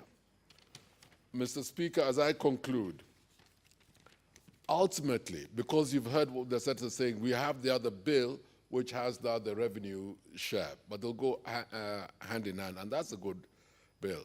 Ultimately, this bill goes beyond the idea of monetization of benefits expressed in percentages of revenues shared from natural resources material sales. It's about growing our collective capacity and capabilities as a nation to meaningfully participate in the extractive industry, value chain, and to capture higher value domestically. I see local content development as more than handouts. I see it as an empowerment to the citizenry, both moral and legal, to partake of the constitutional objectives of ensuring that our natural resources benefit us. Mr. Speaker,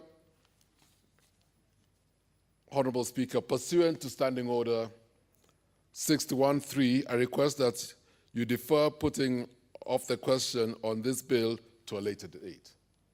Thank you.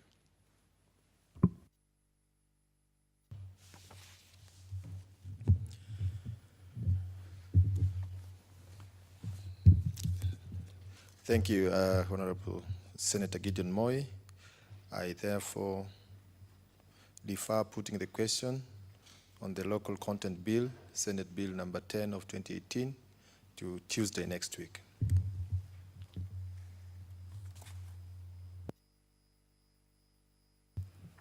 Next order. Order number 11, the Statutory Instruments Amendment Bill, Senate Bills number 24 of 2018, second reading. Chairperson, Sessional Committee on Delegated Legislation.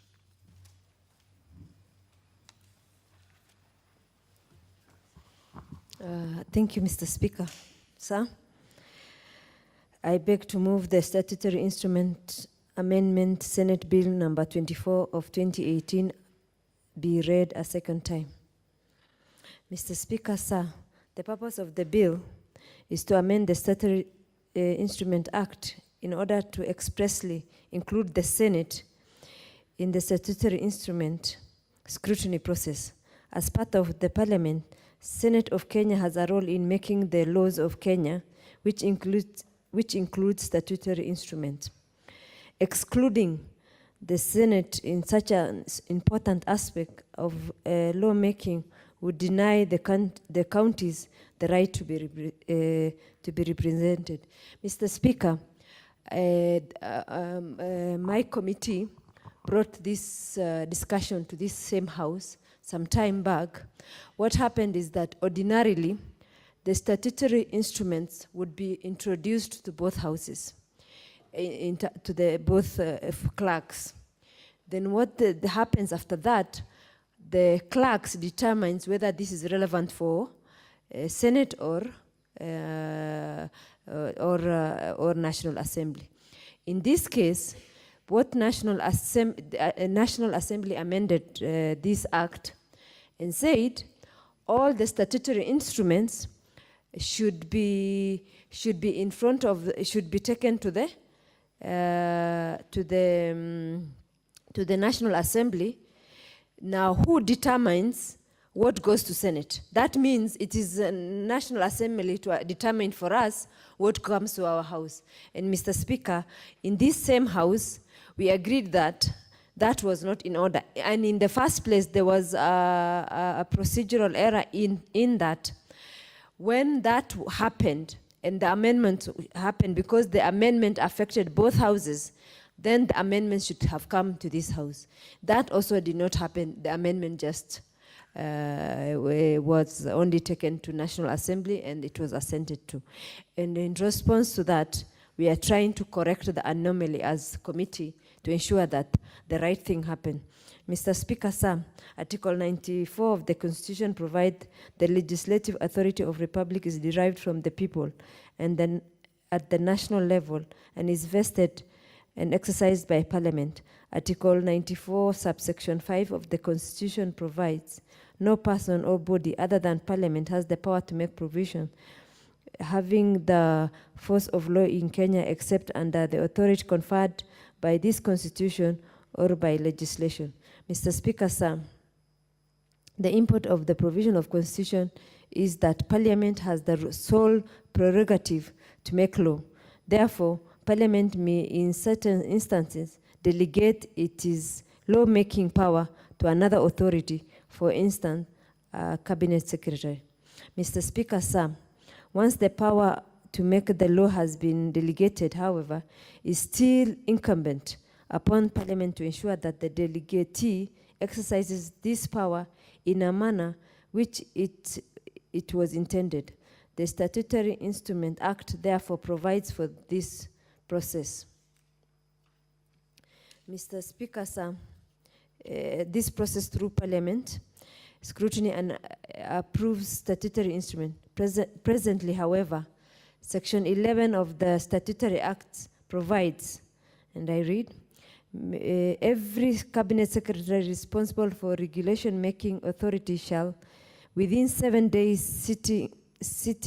days after the publication of statutory instrument, ensure that the copy of statutory instrument is transmitted to the responsible clerk for tabling before the relevant House of Parliament. Mr. Speaker, sir, notwithstanding subsection 1 and pursuant to the legislative powers conferred on the National Assembly under Article 109 of the Constitution, all regulation-making authorities shall submit copies of all statutory instruments for tabling before the National Assembly. That's what it reads. Mr. Speaker, sir, the law is ambiguous in its current form, as it does not clearly state the statutory instrument that shall be considered by the Senate and the National Assembly. So that is, it's saying that all the statutory instruments should be tabled in National Assembly, and then they say in the respective house. So you know, you're left to wonder who decides which statutory belong to which one. And if all of them are tabled in National Assembly and not in Senate, then we are leaving that power to the National Assembly. And then, as a result of that, counties will lose the benefit of ensuring that at least they have been represented well, as this house exists to protect the counties. Mr. Speaker, sir, the bill proposes amendment of Section 11 of the Statutory Instrument Act to provide as follows. Every cabinet secretary responsible for regulation shall, within 7 days after the publication of the statutory, ensure copy of the statutory instrument is submitted to the clerk of the Senate and the clerk of National Assembly, so that both clerks are covered for determination. So this amendment proposes to delete subsection 2, which currently provides that all statutory instruments shall be forwarded to the National Assembly. That the clerk of each house shall register or cause to be registered every statutory instrument transmitted to the respective house for tabling and laying under this part. Mr. Speaker, sir, the bill further proposes to amend Section 15 of the Act to provide that an extension given by either House of Parliament to a committee on delegated legislation to report on the consideration of the statutory instrument shall not exceed 21 days. In the current bill that was proposed by National Assembly, in its current makes reference only to an extension of time, but it doesn't limit. And we know that if you extend something and you don't limit, then we know what happens. Then nobody will ever consider them because it will be left hanging. Mr. Speaker, sir, in conclusion, by enacting this bill, the Senate will expressly be providing for involvement of Senate in the process of scrutiny and approval of statutory instrument. This will ensure that the interests of counties, delegated legislation are protected. Consequently, counties will effectively discharge their function under Part 2 of the 4th Schedule of the Constitution. Mr. Speaker, sir, I beg to move, and I invite Senator Hargura to second. I thank you, Mr. Speaker, sir. Senator Hargura. Thank you, Mr. Speaker.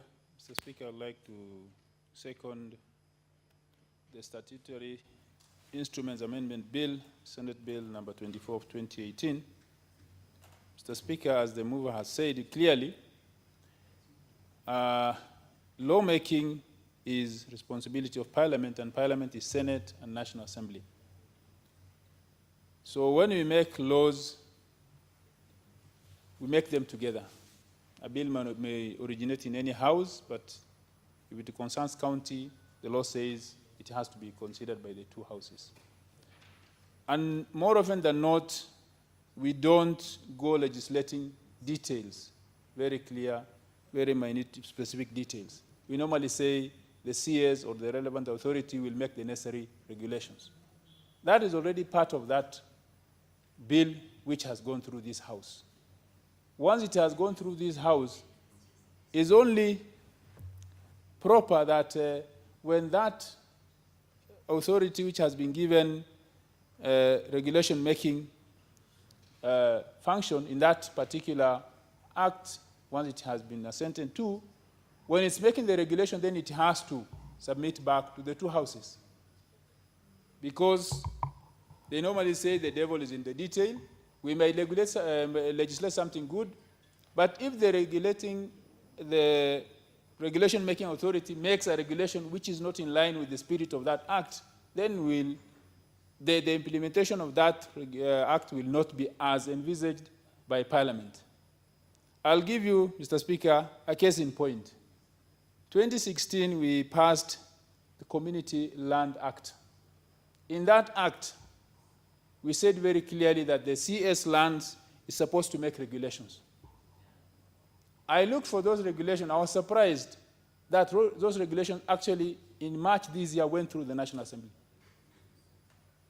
Now, those regulations will govern Community Land Act implementation.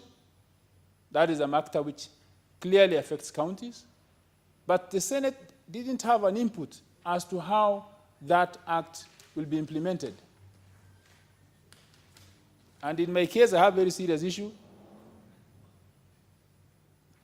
In my case, I have a very serious issue when it comes to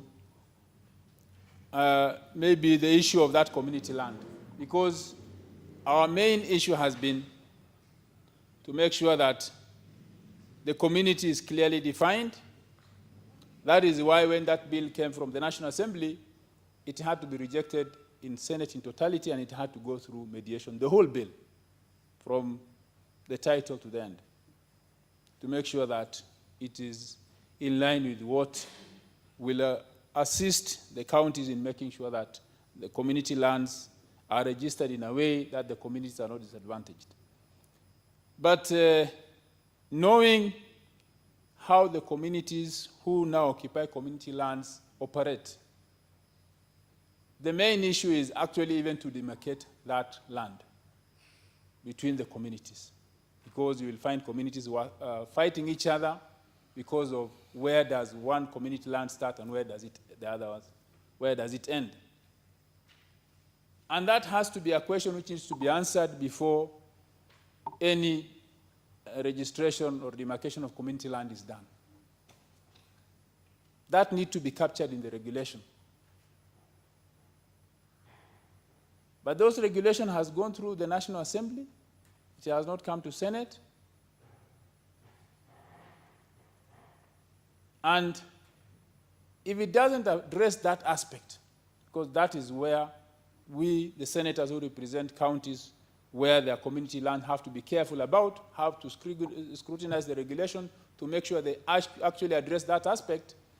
If we didn't have that opportunity, and which we didn't have because of this kind of law, then an otherwise good law will not be implemented properly because of regulations which did not come to this House, so that we can confirm whether what we legislated is actually what the regulations are addressing.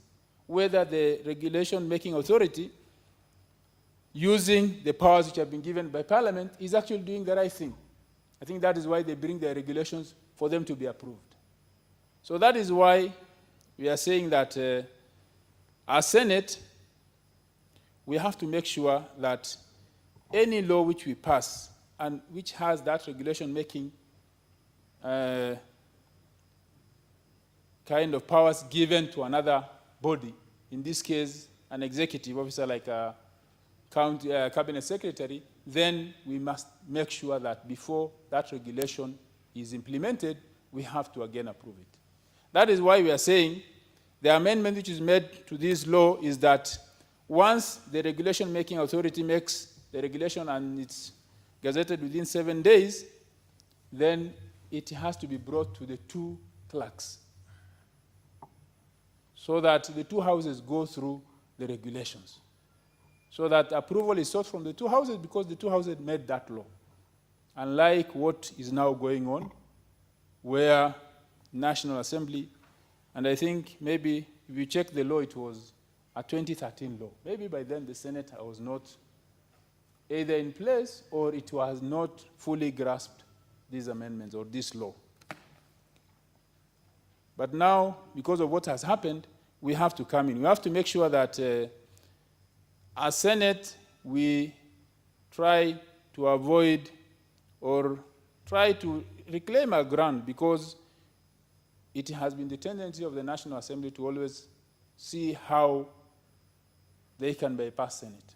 And unfortunately, in the first Senate, the 11th Parliament, we have had many bills which bypassed Senate, which are supposed to have come through Senate, and which went to the President for assenting, and they became law without passing through this House. That is why, in fact, we had to, at one time, seek advice from the Supreme Court on these bills which concern county. What is a matter concerning county? What is a bill concerning county? And in fact, the ruling we got is that there is nothing which doesn't concern county here, because all these laws will be implemented in one county or another. So there is no way you can say there are matters which don't concern county.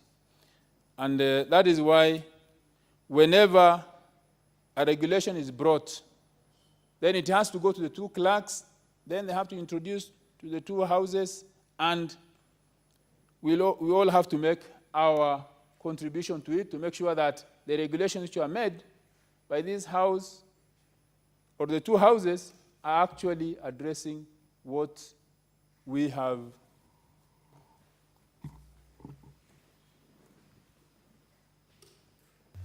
Honorable Senators, Senator Hargura, you will have a balance of 12 minutes when the bill next appears on the order paper. Honorable Senators, it's now 6:30 p.m., time to interrupt the business of the Senate. The Senate therefore stands adjourned until tomorrow, Wednesday, 28 November 2018 at 2:30 p.m.